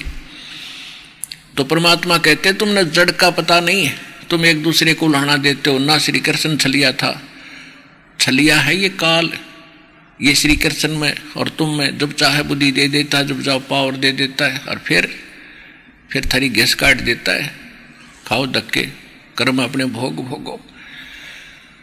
तो इस प्रकार हमने इस काल के जाल को समझना है। तो यहाँ जो प्रसंग चल रहा है कि बुद्धिमानों की बुद्धि और बलवानों का बल, ये खुद कहता है मेरे हाथ में है। तो कहने का भाव ये है कि ब्रह्मा ने ये वेद पढ़े और ब्रह्मा की बुद्धि काल के हाथ में, इसने जैसा भी इसको अर्थ करके दिया उल्ट सुल्ट, वही सारा अर्थ इन ब्राह्मण लोगों के पास प्राप्त है। और इन पुराणों का ज्ञान श्री ब्रह्मा जी ने दिया प्रारंभ में सबसे प्रथम, और उस ज्ञान को फिर अन्य ऋषियों ने उनसे सुनकर कुछ अपना अनुभव और कुछ अपनी अटकलबाजी एक दूसरे से सुना, उसके 18 पार्ट कर दिए। तो कहने का भाव ये है कि जो ये पुराण है 18, अगर इनमें वेद से जैसे कोई कथा कहानी है उसको तो सत्य मानो, जो कथा कहानी है वो तो सत्य है, लेकिन जो मंत्र की विधि है और वो सूक्ष्म वेद से मेल नहीं खाती है और वेदों से मेल नहीं खाती है, तो वो भक्ति की विधि गलत है, वो साधना गलत है। और जैसे आप कोई सृष्टि रचना से तो कंप्लीट ज्ञान हो ही जाता है अध्यात्म मार्ग का, इसके पढ़ने के बाद जब आपके सृष्टि रचना पूरी कंठस्थ हो जाएगी और आप इसको समझ जाओगे, उसके बाद सब सदग्रंथों को आप बहुत आसानी से समझ सकते हो। और दास जहां बोलेगा आपकी बुद्धि साथ साथ चलेगी, हाँ यहाँ सही कह रहे हैं, ये ऐसा ही था। तो कहने का भाव यह है कि जो सूक्ष्म वेद में जो कथाएं हैं सृष्टि रचना की, और उससे मिलती जुलती ब्रह्मा जी ने भी सुनाई है, लेकिन ब्रह्मा जी भ्रमित रहा है, क्योंकि परमेश्वर ने स्वयं आकर ब्रह्मा जी को, विष्णु जी को, शिव जी को, इन तीनों को सबसे पहले ज्ञान सुनाना चाहा था। और इन्होंने प्रथम बार तो ध्यान से सुना, फिर काल प्रेरणा से इन्होंने एक एक मंत्र तो ले लिया था प्रथम। फिर परमात्मा ने इसलिए इसको 3 तिथि में नाम देना परमात्मा ने उचित जाना कि प्रथम मंत्र दीजिए, ये जितने दिन जाप कर लेंगे श्रद्धा से, इनके कर्म घड़े बन जाएंगे बढ़िया पुण्य। और काल प्रेरणा से या किसी भ्रमित करने से भ्रमित हो भी गए तो जाओ भाई, बस की बात नहीं। वो जितने दिन भी प्रथम मंत्र का जाप कर लेगा, महीने 2 महीने साल 2 वर्ष 6 या फिर सतनाम भी मिल जाता साथ के साथ, अगर 10-20 दिन महीना 2 महीने भी जाप कर लिया प्रथम मंत्र का, फिर भी भ्रमित हो गया, फिर भी उस पुण्यात्मा को इतना बेनिफिट होगा कि मनुष्य जीवन मिलते रहेंगे। इतने दयालु है ये परमात्मा। और मनुष्य जीवन मिलेंगे तो कभी भक्ति उसकी तरफ भी रहेगी, और कभी ना कभी दाता चाहता है कि मैं फिर संभाल लूंगा आके। तो इस काल ने ऐसा जुल्म कर दिया कि वो मंत्र तक कबीर पंथ में ना छोड़े, अटपट शुरू करवा दी। औरों के पास तो मिलने कहाँ थी वो मंत्र। प्रथम मंत्र जो आपको देते हैं उनमें से बीच के 5 नाम देने शुरू किए थे दाता। और इन मंत्रों के जाप करने से मनुष्य का यहाँ संसारिक सुख भी मिलते हैं और मनुष्य जीवन भी मिल जाते हैं। लेकिन मोक्ष नहीं, मोक्ष तो कंप्लीट कोर्स ही होगा, जो कंप्लीट मार्ग अब आपको मिला है। तो प्रसंग ये चल रहा है, अब जैसे गीता अध्याय नंबर 8 के श्लोक नंबर 3 में एक ओम मंत्र है, और गीता अध्याय नंबर, अब जैसे जो प्रसंग चल रहा था कि गीता ज्ञान दाता कहता है कि 8वें अध्याय के 5 और 7 में कि तू मेरी भक्ति कर और युद्ध भी कर तो मुझे प्राप्त होगा। 8वें अध्याय के 13वें श्लोक में उसने अपना मंत्र बता भी दिया कि मेरा एक ओम मंत्र है, नथिंग एल्स। ओम मंत्र से क्या होगा? ब्रह्म प्राप्ति। ब्रह्म कहाँ जाता है? ब्रह्म का साधक जाता है ब्रह्म लोक में। 8वें अध्याय के 16वें श्लोक में गीता जी में कहा है कि ब्रह्म लोक में गए हुए प्राणी भी वो फिर जन्म मृत्यु में आते हैं। ओम नाम का जाप ब्रह्म का है, गीता ज्ञान दाता का है। इसके जाप करने से वो मोक्ष नहीं हुआ जो गीता अध्याय नंबर 15 के श्लोक नंबर 4 में कहा कि तत्वदर्शी संत की प्राप्ति के उपरांत परमेश्वर के उस परम पद की खोज करनी चाहिए, जहां जाने के बाद साधक फिर लौटकर कभी पुनरावृत्ति में नहीं आते, उनका फिर जन्म मृत्यु नहीं होता। वो कंप्लीट मंत्र है। और गीता अध्याय नंबर 2 के श्लोक नंबर 12 में, गीता अध्याय नंबर 4 के श्लोक नंबर 5 और 9 में, गीता अध्याय नंबर 10 के श्लोक नंबर 2 में ये गीता ज्ञान दाता कहता है कि अर्जुन तेरे और मेरे बहुत जन्म हो चुके हैं, तू नहीं जानता, मैं जानता। और आप और हम पहले भी जन्मे थे, आगे भी जन्मेंगे। मेरी उत्पत्ति को 10वें अध्याय के 2 श्लोक में कहा है गीता में कि मेरी उत्पत्ति को, मेरे जन्म को, मेरे प्रभाव को, जन्म को, प्रभाव को ना तो देवता जानते ना ऋषि, क्योंकि ये ब्रह्मा विष्णु महेश इसके पुत्र हैं। ये पुत्र पिता की डेट ऑफ बर्थ कैसे जानेंगे, उत्पत्ति कैसे जान सकते हैं? अरे ये गुप्त रहता है। तो दादाजी बता सके अपने पुत्र की, अपने पुत्र और पुत्री और पोतरों की सबकी डेट ऑफ बर्थ। तो जो सबका जनक है वो कबीर परमेश्वर है, परम अक्षर ब्रह्म है, सत्य पुरुष है। उसने आकर के इसकी उत्पत्ति बताई है। तो इससे सिद्ध है कि ये गीता ज्ञान दाता जन्म मृत्यु में है, और जब स्वयं जन्म मृत्यु में है तो इसके उपासक भी अविनाशी नहीं हुए, वो विनाशवान रहे। और ब्रह्मलोक में गए हुए, इसका अंतिम स्थान ब्रह्मलोक है, और ब्रह्मलोक में गए हुए प्राणी भी पुनरावृत्ति में। तो गीता अध्याय नंबर 15 के श्लोक नंबर 4 में वर्णित साधना, यानी वो गति, वो मोक्ष गीता ज्ञान दाता के इस ओम मंत्र से नहीं हो सकता।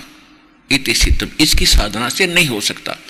इसके बाद जो अन्य हरे राम हरे कृष्ण, ये तो वेद मंत्र, ये तो किसी शास्त्र में प्रमाण नहीं है, ये तो शास्त्र विदिता का मनमाना आचरण है। ये शास्त्र अनुकूल साधना है, प्रारंभ की प्राथमिक समझ लो। अब जैसे तो इसे जन्म मृत्यु बना ही रहेगा, कभी नहीं अंत हो सकता। जैसे आप जी को बहुत बार दिखाया है, महावीर जैन, जो जैन धर्म के जो 24वें तीर्थंकर माने जाते हैं, वो ऋषभ देव के पोते थे।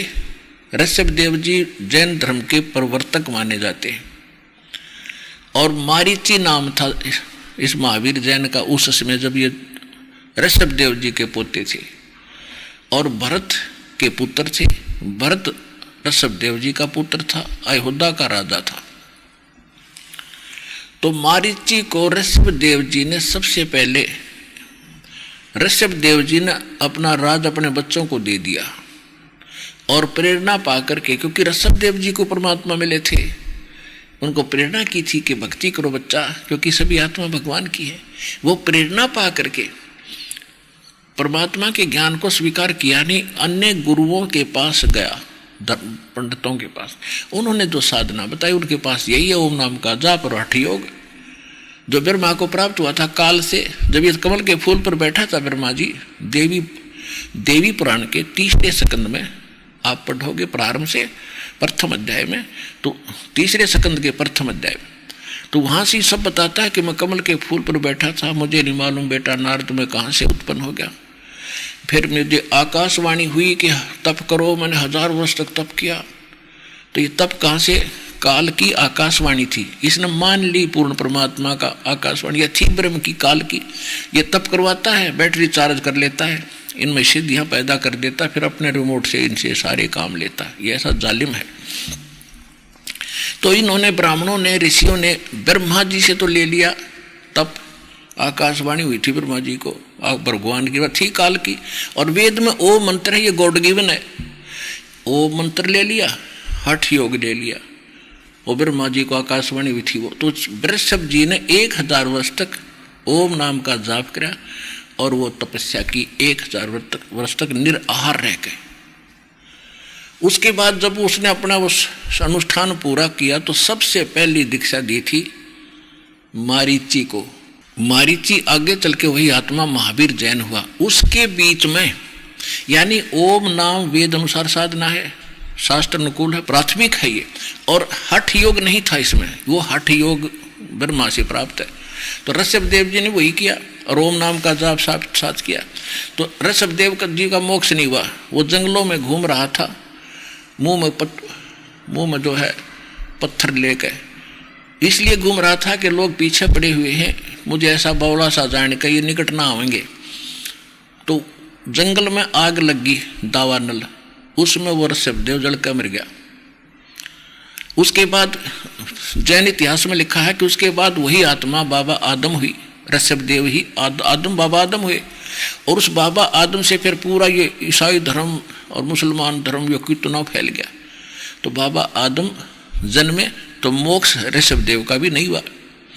अब रही बात उसकी मारीची की, जो महावीर जैन हुआ, उसके इतिहास देख ले। 60 करोड़ बार कुत्ता, 30 करोड़ बार गधा, पता नहीं के बार बना, कभी राजा बना, कभी स्वर्ग गया, फिर राजा बना, फिर स्वर्ग गया, फिर राजा बना, फिर स्वर्ग गया, फिर गधा बना। तो ये तो प्रोसेस है, प्रोसीजर है इस ओम नाम के जाप का, और इससे वो मोक्ष नहीं हो सकता जो गीता अध्याय नंबर 15 के श्लोक नंबर 4 में वर्णित है। इति सिद्धम के शास्त्र अनुकूल साधना ये है, और उस साधना के ये प्रारंभ है, ये कंप्लीट नहीं है, क्योंकि उसको तो बता ही दिया है कि कंप्लीट साधना तो परमात्मा ने बताता है, और उसको तत्वदर्शी संत बताओगा, वो इस दास के पास है, और वो उनको उपलब्ध ना होने से अब वो साधना भी करके और फिर भी उस अनुत्तम गति में रहे। अपने आत्माओं, ये कथा कीर्तन तो आपने बहुत कर लिए और सुन भी लिए। अब ये तत्व ज्ञान समझो, इसको तत्व ज्ञान कहते हैं, जो सार निकाल के बताया जा उसको तत्व ज्ञान कहते हैं। अब जो प्रसंग चल रहा है कि आप ये देख रहे हो कि युग उससे भी मोक्ष नहीं हुआ। ओम नाम के जाप करने वाले आज तक जो साधना करते रहे, उनसे भी वो मोक्ष प्राप्त नहीं हुआ, जिस जहाँ जाने के बाद फिर कभी जन्म मृत्यु नहीं होती। और जब तक, अब दूसरी बात ये है विचार करने की है कि महावीर जैन का कोई गुरु नहीं था आगे। जब वही मारीची वाली आत्मा महावीर जैन बने और उसने 363 पाखंड मत चलाए। पाखंड मत माने बकवाद साधना, जो लोक वेद और रहस्य, उस महावीर जैन से जो भी साधना अब कर रहे हैं वर्तमान के भाई जैनी भाई, वो महावीर जैन से प्राप्त ही साधना पर आरूढ़ है। और उससे पहले वही आत्मा मारीची से लेकर और जब तक महावीर जैन का जन्म ना हुआ तब तक वो वेद अनुसार साधना किए हुए करते हुए स्वर्ग भी गए, राजा भी बने और नरक भी गए, पशु पक्षी गधे कुत्ते सूअर भी बने, गधे कुत्ते भी बने। कहने का भाव ये है कि तो वो साधना तो ओम नाम के जाप से वेदानुसार साधना से इतना तो हुआ कि स्वर्ग भी गए, नरक भी गए और पशु भी बने, पक्षी भी बने। और महावीर जैन जी के ना गुरु जी थे ना उनके पास कोई मंत्र था, तो उनके बताए अनुसार साधना करने वालों का क्या हाल होगा और महावीर जैन का फिर आगे क्या होगा, जिसने खुद लिखा उनके इतिहास में 363 पाखंड मत चलाए। तो पुण्यात्माओं, सतगुरु आए दया करी, ऐसे दीन दयाल उस दीन दयाल ने आकर आपके ऊपर रहम करी है सच्चा ज्ञान बताने की। और आप तक ये ज्ञान पहुंचाना कोई खाला जी का घर नहीं था, इतना उल्टी पाठ पढ़ा रखा था आपको। भगवान आए थे 600 वर्ष पहले जब यही ज्ञान दिया करते थे, और हम दुश्मन बना दिए नकली हमारे धर्मगुरुओं ने। उस परमात्मा का पत्थर मारा करते जो हमारे लिए भटक रहा हमारा पिता। हम इस काल की भांग पी कर उसके पीछे पड़ गए। ये झूठा है, कपटी है, दानक है, शूद्र है, ये क्या जाने भक्ति और भगवान को, ये संस्कृत नहीं जानता।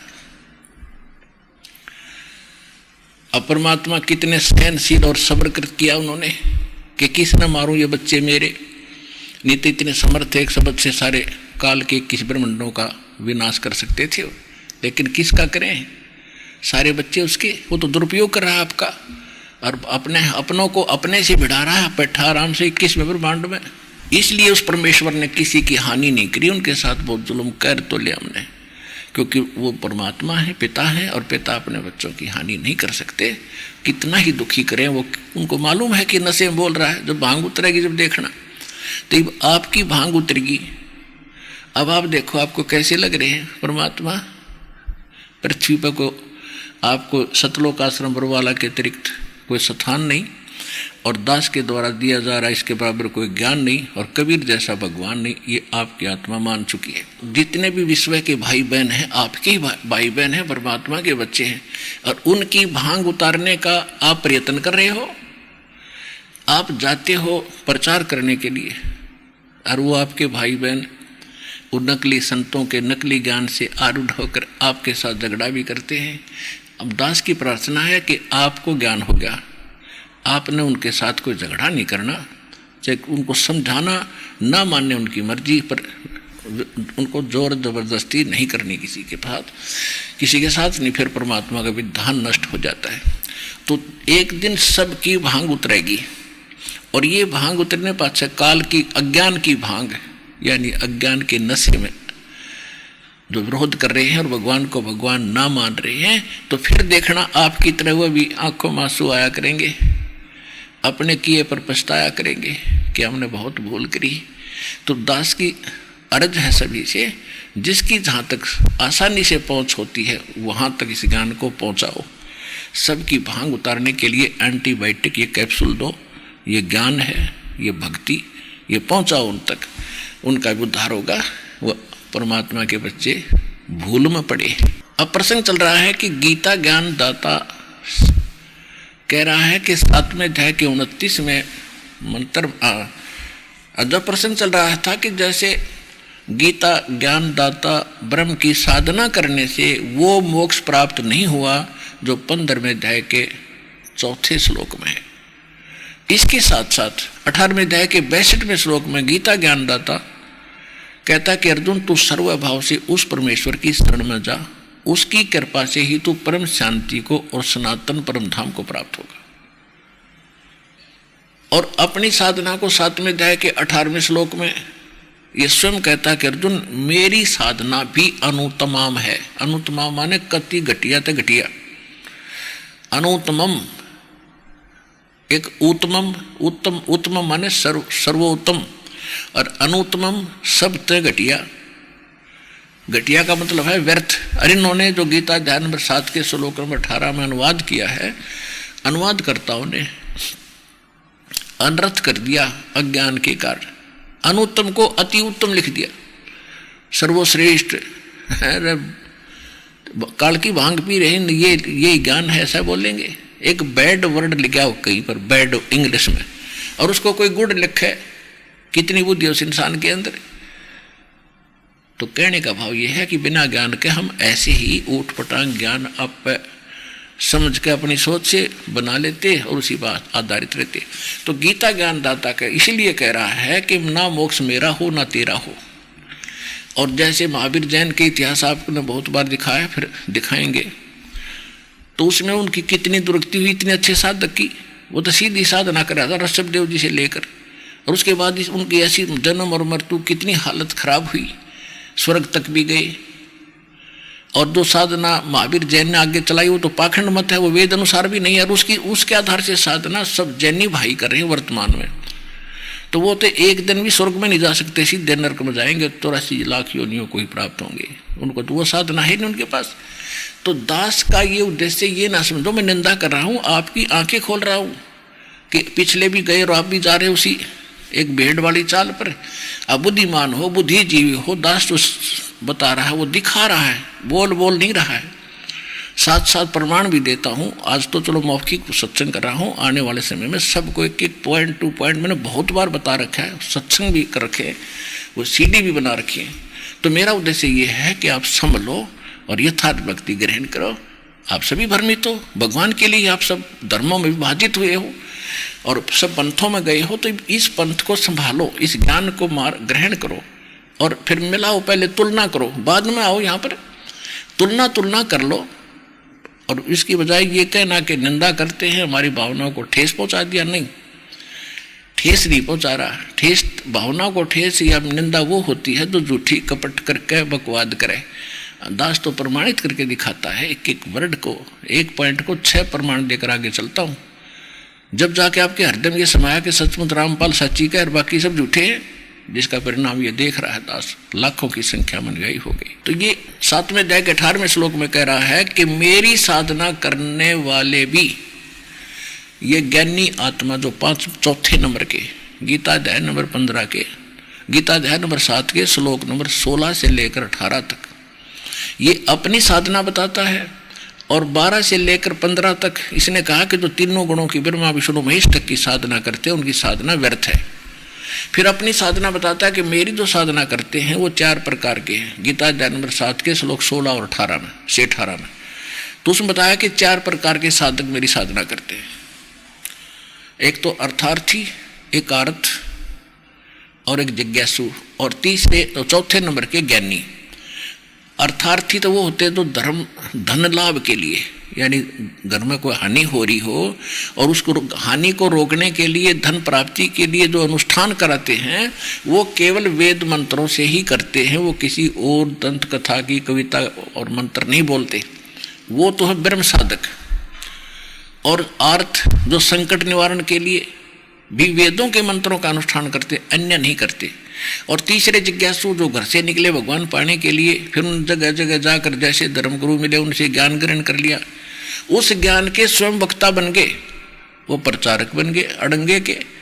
तो इन तीनों को रिजेक्ट करता है कि ये नहीं काम के, अर्थ, अर्थार्थी और जिज्ञासु। चौथे बताया ज्ञानी। ज्ञानी वो होते हैं जिनको ये पता लग गया कि मनुष्य जीवन भाई बार बार नहीं मिलेगा, और मनुष्य जीवन प्राप्त करके हमने जब भक्ति नहीं करी, इसका प्राप्ति का फायदा क्या। और भक्ति फिर वेदों से पता चला कि केवल एक पूर्ण परमात्मा की भक्ति करो, जैसे गीता अध्याय नंबर 15 के श्लोक नंबर 4 में कहा है, गीता अध्याय नंबर 7 के श्लोक नंबर 29 में कहा कि जो तत्परम से परिचित है, सारे धातुओं से और सारे कर्मों से परिचित है, वह केवल उस जरा और मरण से छूटने का प्रयत्न करते हैं, तो वो है ज्ञानी आत्मा। उनको ये पता चला कि एक इन देवी देवताओं की पूजा से मोक्ष नहीं हो सकता, ज्ञानी को ये पता लग गया। और दूसरे नंबर पे उनको ये पता हो गया कि मनुष्य जीवन बार बार मिलेगा नहीं। तो ये ज्ञानी हुए कि देवताओं की पूजा से लाभ नहीं, केवल एक परमात्मा की भक्ति करने से मोक्ष होगा। अब उन्होंने तत्वज्ञानी संत ना मिलने से, ये गीता ज्ञानदाता कहता है कि वो ज्ञानी आत्मा है तो उदार, यानी नेक है, अच्छी है और समर्पित है मेरे पे, लेकिन तत्वदर्शी संत ना मिलने से उन्होंने अपने आप निष्कर्ष लोकवेद से ये जान लिया कि ओम नाम का जाप है।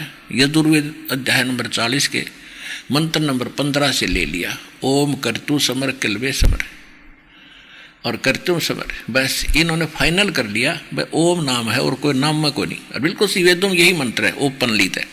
फिर उनकी बुद्धि पर पत्थर पड़ गया जब चौथे अध्याय के 34वें श्लोक में गीता ज्ञानदाता कहता है, वेदों का निष्कर्ष है ये समझ लो। और वेद यजुर्वेद अध्याय नंबर 40 के मंत्र 10 का यही निष्कर्ष है कि तत्वदर्शी संतों के पास वो ज्ञान है जो भगवान खुद आकर बोलता है, जो वेद ज्ञान से भी हटकर है, इससे आगे का भी है। चौथे अध्याय के 32वें श्लोक में गीता जी में कहा है।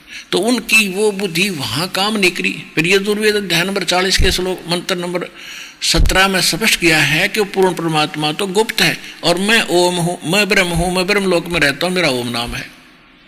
और देवी पुराण के अंदर 7वें स्कंद में सचित्र मोटा टाइप गीता प्रेस गोरखपुर से प्रकाशित 562 और 563 पृष्ठ पे देवी बता रही है हिमालय जी को, राजा हिमालय को, कि आप ब्रह्म की पूजा करो, उसका एक ओम नाम है, तुम्हारा कल्याण हो, ब्रह्मलोक को प्राप्त हो जाओगे। यानी ओम नाम के जाप से ब्रह्म की प्राप्ति है और ब्रह्मलोक में रहता है, उस ब्रह्मलोक को प्राप्त हो जाओगे। तो इति सिद्धम, ओम नाम के जाप से ब्रह्मलोक प्राप्ति होती है। 8वें अध्याय के 16वें श्लोक में श्रीमद् भगवद गीता में कहा कि ब्रह्मलोक में गए हुए प्राणी भी फिर पुनरावृत्ति में उनकी फिर जन्म मृत्यु होती है। तो ये वो मोक्ष नहीं हुआ गीता अध्याय नंबर 15 के श्लोक नंबर 5 वाला, कि जहां जाने के बाद फिर लौटकर संसार में नहीं आते। तो इनकी बुद्धि पर काल के हाथ में थी। यजुर्वेद अध्याय नंबर 40 के श्लोक नंबर 17 में जब स्पष्ट किया कि वो पूर्ण परमात्मा तो गुप्त है और मेरा ओम नाम है, हर मैं ब्रह्मलोक में रहता हूँ, और ओम नाम का जाप पगाटा जोड़ रहे, फाइनल कर दिया कि ओम नाम है, बस वेदों में ओम करतु समर किलवे समर। तो वो कोई और भगवान है, उसका मंत्र भी तो और अपा होगा, इससे हटकर ही होगा। अब गीता अध्याय नंबर 15 के गीता अध्याय नंबर 17 के श्लोक नंबर 23 में स्पष्ट किया है। गीता ज्ञानदाता ने 8वें अध्याय के 13वें श्लोक में गीता जी में अपना मंत्र बता दिया सर्वपुरुष का। ये सर्वपुरुष है, अक्षर पुरुष और परम अक्षर ब्रह्म या परम अक्षर पुरुष कहो, ये 3 पुरुष हैं, 3 प्रभु माने जाते हैं। जैसे गीता अध्याय नंबर 15 के श्लोक 16 और 17 में 3 पुरुषों की जानकारी है, अक्षर पुरुष और सर पुरुष। ये भी और इनके अंतर्गत जितने प्राणी वो नासवान है। और 17वें श्लोक में 15वें अध्याय के गीता में कहा है कि उत्तम पुरुषत्व अन्य, वो परमात्मा तो कोई और है जो सबका धारण पोषण करता है और वास्तव में अविनाशी है, जिसको परमात्मा कह सकते हैं। तो उसके विषय में गीता ज्ञानदाता कहता कि मैं जानता नहीं, वो तत्वदर्शी संत बताएंगे। 8वें अध्याय के 3रे श्लोक में बता दिया कि वो परम अक्षर ब्रह्म है। और 18वें अध्याय के 62वें श्लोक में गीता ज्ञानदाता कहता है कि उस परमेश्वर की शरण में जा सर्वभाव से, उसकी कृपा से तो परम शांति को और सनातन परम धाम यानी शाश्वत स्थान, कभी नाश में नहीं आता वो स्थान, सदा रहने वाला वो सतलोक कहते हैं हम अपनी संत लैंग्वेज में, उसको प्राप्त होगा। तो उसकी शरण के में जाने के लिए तत्वदर्शी संत खोज ले, उनकी खोज कर वो बताएंगे। 7वें अध्याय का जो 18वां श्लोक में इसने कहा है कि ये ज्ञानी आत्मा है तो उदार नेक है और समर्पित है, ऋषियों ने शरीर गाड़ दिए, लेकिन इनको तत्वदर्शी संत ना मिलने से ये मेरे वाली अनुतम घटिया साधना में लीन रहे। ओए होए, कितना सिंपल सा ज्ञान था, लेकिन तत्व ज्ञान ना होने से हमारे लिए पहाड़ बन रहा था। परमेश्वर कहते हैं कि 9 मन सूत उर्जिया, 9 मन सूत उलझिया, ऋषि रहे झकमार और सतगुरु ऐसा सुलझा दे। ये उलझन दूजी बार, अब ऐसा सुलझा दिया फिर नहीं उठ जाएगा इस कलयुग में। और इन नकली इन संतों से, आचार्यों से, शंकराचार्यों और धर्मगुरुओं से पूछा करते हैं कि इसमें अनुतम क्यों कहा है अपनी गति को। अरे अनुतम थोड़ा ही कहा है, जिससे श्रेष्ठ कोई और ना हो, हमारा शर ना हो, फोड़ दिए बाघ मारे और अपने कर्म बिगाड़े तुमने, तत्वहीन ज्ञानहीनो कह भी नहीं पता। ये खुद कहता है कि तेरे मेरे जन्म मृत्यु होते और युद्ध भी करना पड़ेगा। अगर यहाँ मेरी शरण में रहेगा तो युद्ध करना पड़ेगा। यदि तरफ तुझे परम शांति चाहिए तो छोड़ी झंझट ने और उस संतों के पास जा, वो मैं नहीं जानता उस ज्ञान को। अब स्पष्ट हुआ ये। 18वें अध्याय के 62वें श्लोक में इनसे पूछा करते थे कि हे महाराज बताइयो शंकराचार्यों से, आचार्यों से, गुरुओं से, ब्राह्मण पंडितों से कि अपने से अन्य किस परमेश्वर की शरण में। गीता अध्याय नंबर 18 के श्लोक नंबर 62 में गीता ज्ञानदाता अपने से अन्य किस परमेश्वर की शरण में जाने को कहता है। तो ये कहा करते नहीं नहीं अपने बारे में कह रहा, मेरी शरण में आ जा। कमाल की बात है। और ये कितने प्रमाण इसके अंदर। तो ये तत्व ज्ञानहीन प्राणी के वचन होते हैं ऐसे। तो ये उसके विषय में कह रहा है जो परम अक्षर ब्रह्म है और उसकी साधना से ये परिचित नहीं है। उसकी साधना भी तत्वदर्शी संतों के पास जाकर पूछने को कह रहा है। तत्वदर्शी संत की पहचान भी बता रहा है 15वें अध्याय के प्रथम मंत्र में श्रीमद् भगवद गीता। तो ये कहता है कि मेरी साधना भी अनुत्तम है, इसलिए अपनी साधना को घटिया बताता है कि जन्म मृत्यु सदा रहेगी। और ऋषभदेव जी और जैसे मारीची की आत्मा के साथ कितने जन्म और मृत्यु हुए, जो उन्हीं के इस लिटरेचर में आपको दिखाएंगे। तो उससे प्रमाणित हुआ कि उस साधना से, ब्रह्म साधना से जन्म मृत्यु नहीं मिटती। कुत्ते गधे सुअर की दुनिया भी भोगनी पड़ेगी कर्म संस्कार अनुसार। तो इसलिए कहा है कि ये ज्ञानी आत्मा अन्य देवी देवताओं की पूजा तो छोड़ दी इन्होंने, लेकिन वो मेरे वाणी ओम नाम की जाप में और ब्रह्म तक की आस्था में इन्होंने ये भी घटिया आस्था में लीन रहे, मेरी आश्रित रहे, सथित रहे।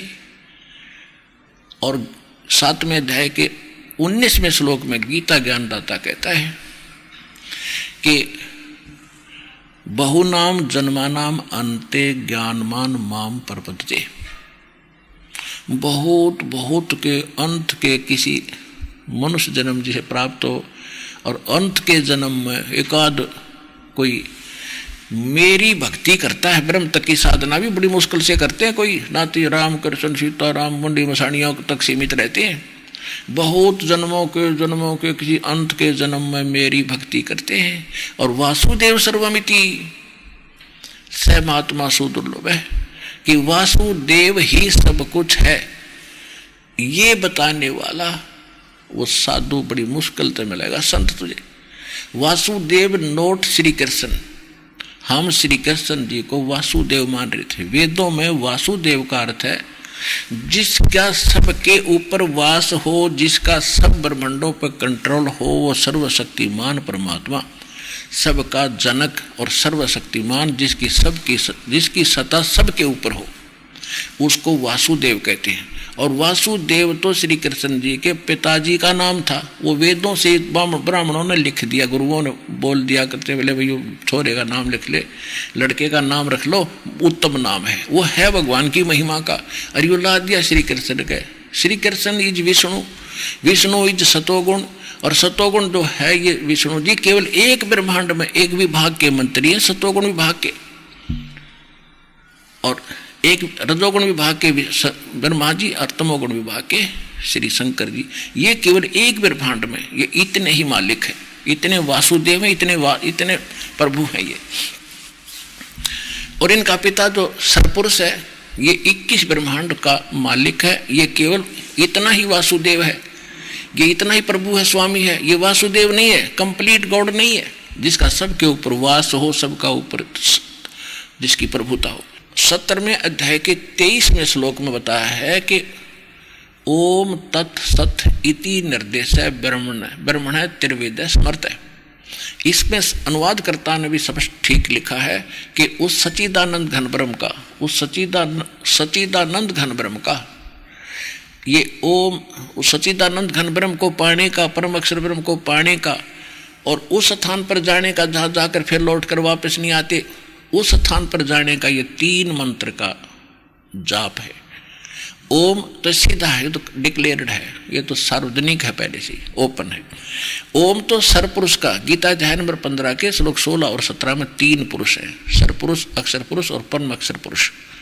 तो सरपुरुष का तो ओम है, ये ब्रह्म है, और तत् और सत्य सांकेतिक है, ये गुप्त है।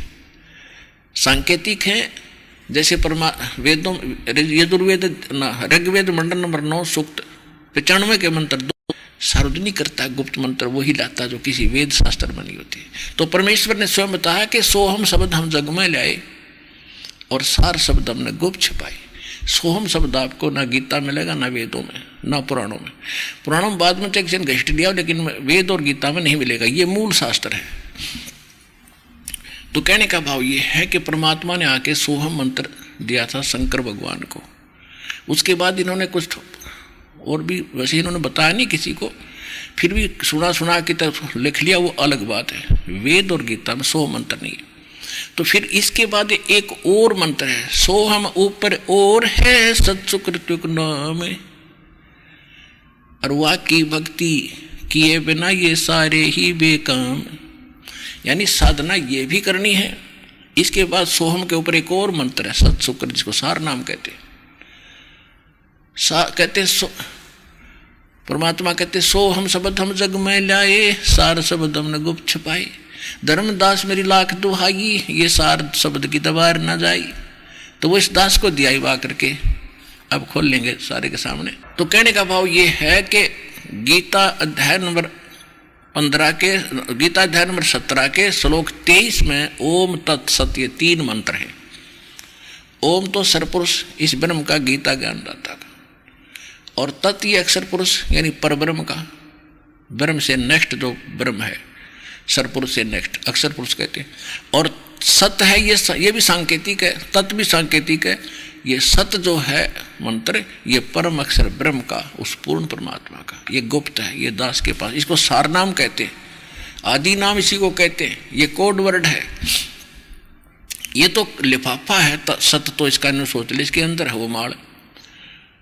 अब जैसे ये होते हैं बादाम, बादाम के ऊपर कवर होता है उसका, वो कवर के अंदर असली चीज है खाने की। ऊपर कहने को तो ये बादाम है, लेकिन वो छिलका बादाम नहीं है, ये सत मंत्र नहीं है।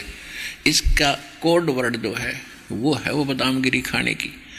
तो वो है मूल मंत्र, मूल ज्ञान, और मूल नाम है वो आदि नाम। अब प्रसंग चल रहा है कि अब गीता ज्ञानदाता ने अपना मंत्र बता दिया ओम नाम, और उस सच्चिदानंद घन ब्रह्म परमक्षर ब्रह्म का बता दिया कि उसको 3 मंत्र के जाप से उसकी प्राप्ति होती है। और कंप्लीट कोर्स भी बताया कि वो संत बताओगा तत्वदर्शी इस मोक्ष मार्ग का, उससे पूछो। अब 8वें अध्याय के 5 और 7 में तो ये अपने बारे में कहता है कि मेरी भक्ति कर, युद्ध भी कर, मुझे प्राप्त होगा, डोंट वरी, चिंता मत कर।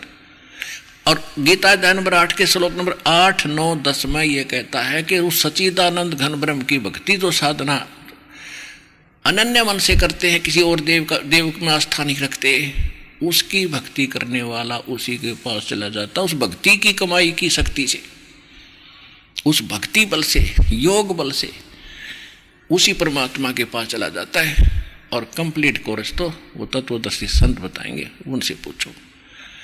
तो ये दास है पुण्यात्माओं, देर ना करो, पूरे विश्व से प्रार्थना है, और कल्याण कराओ। इस दास के पास वो कंप्लीट कोर्स है।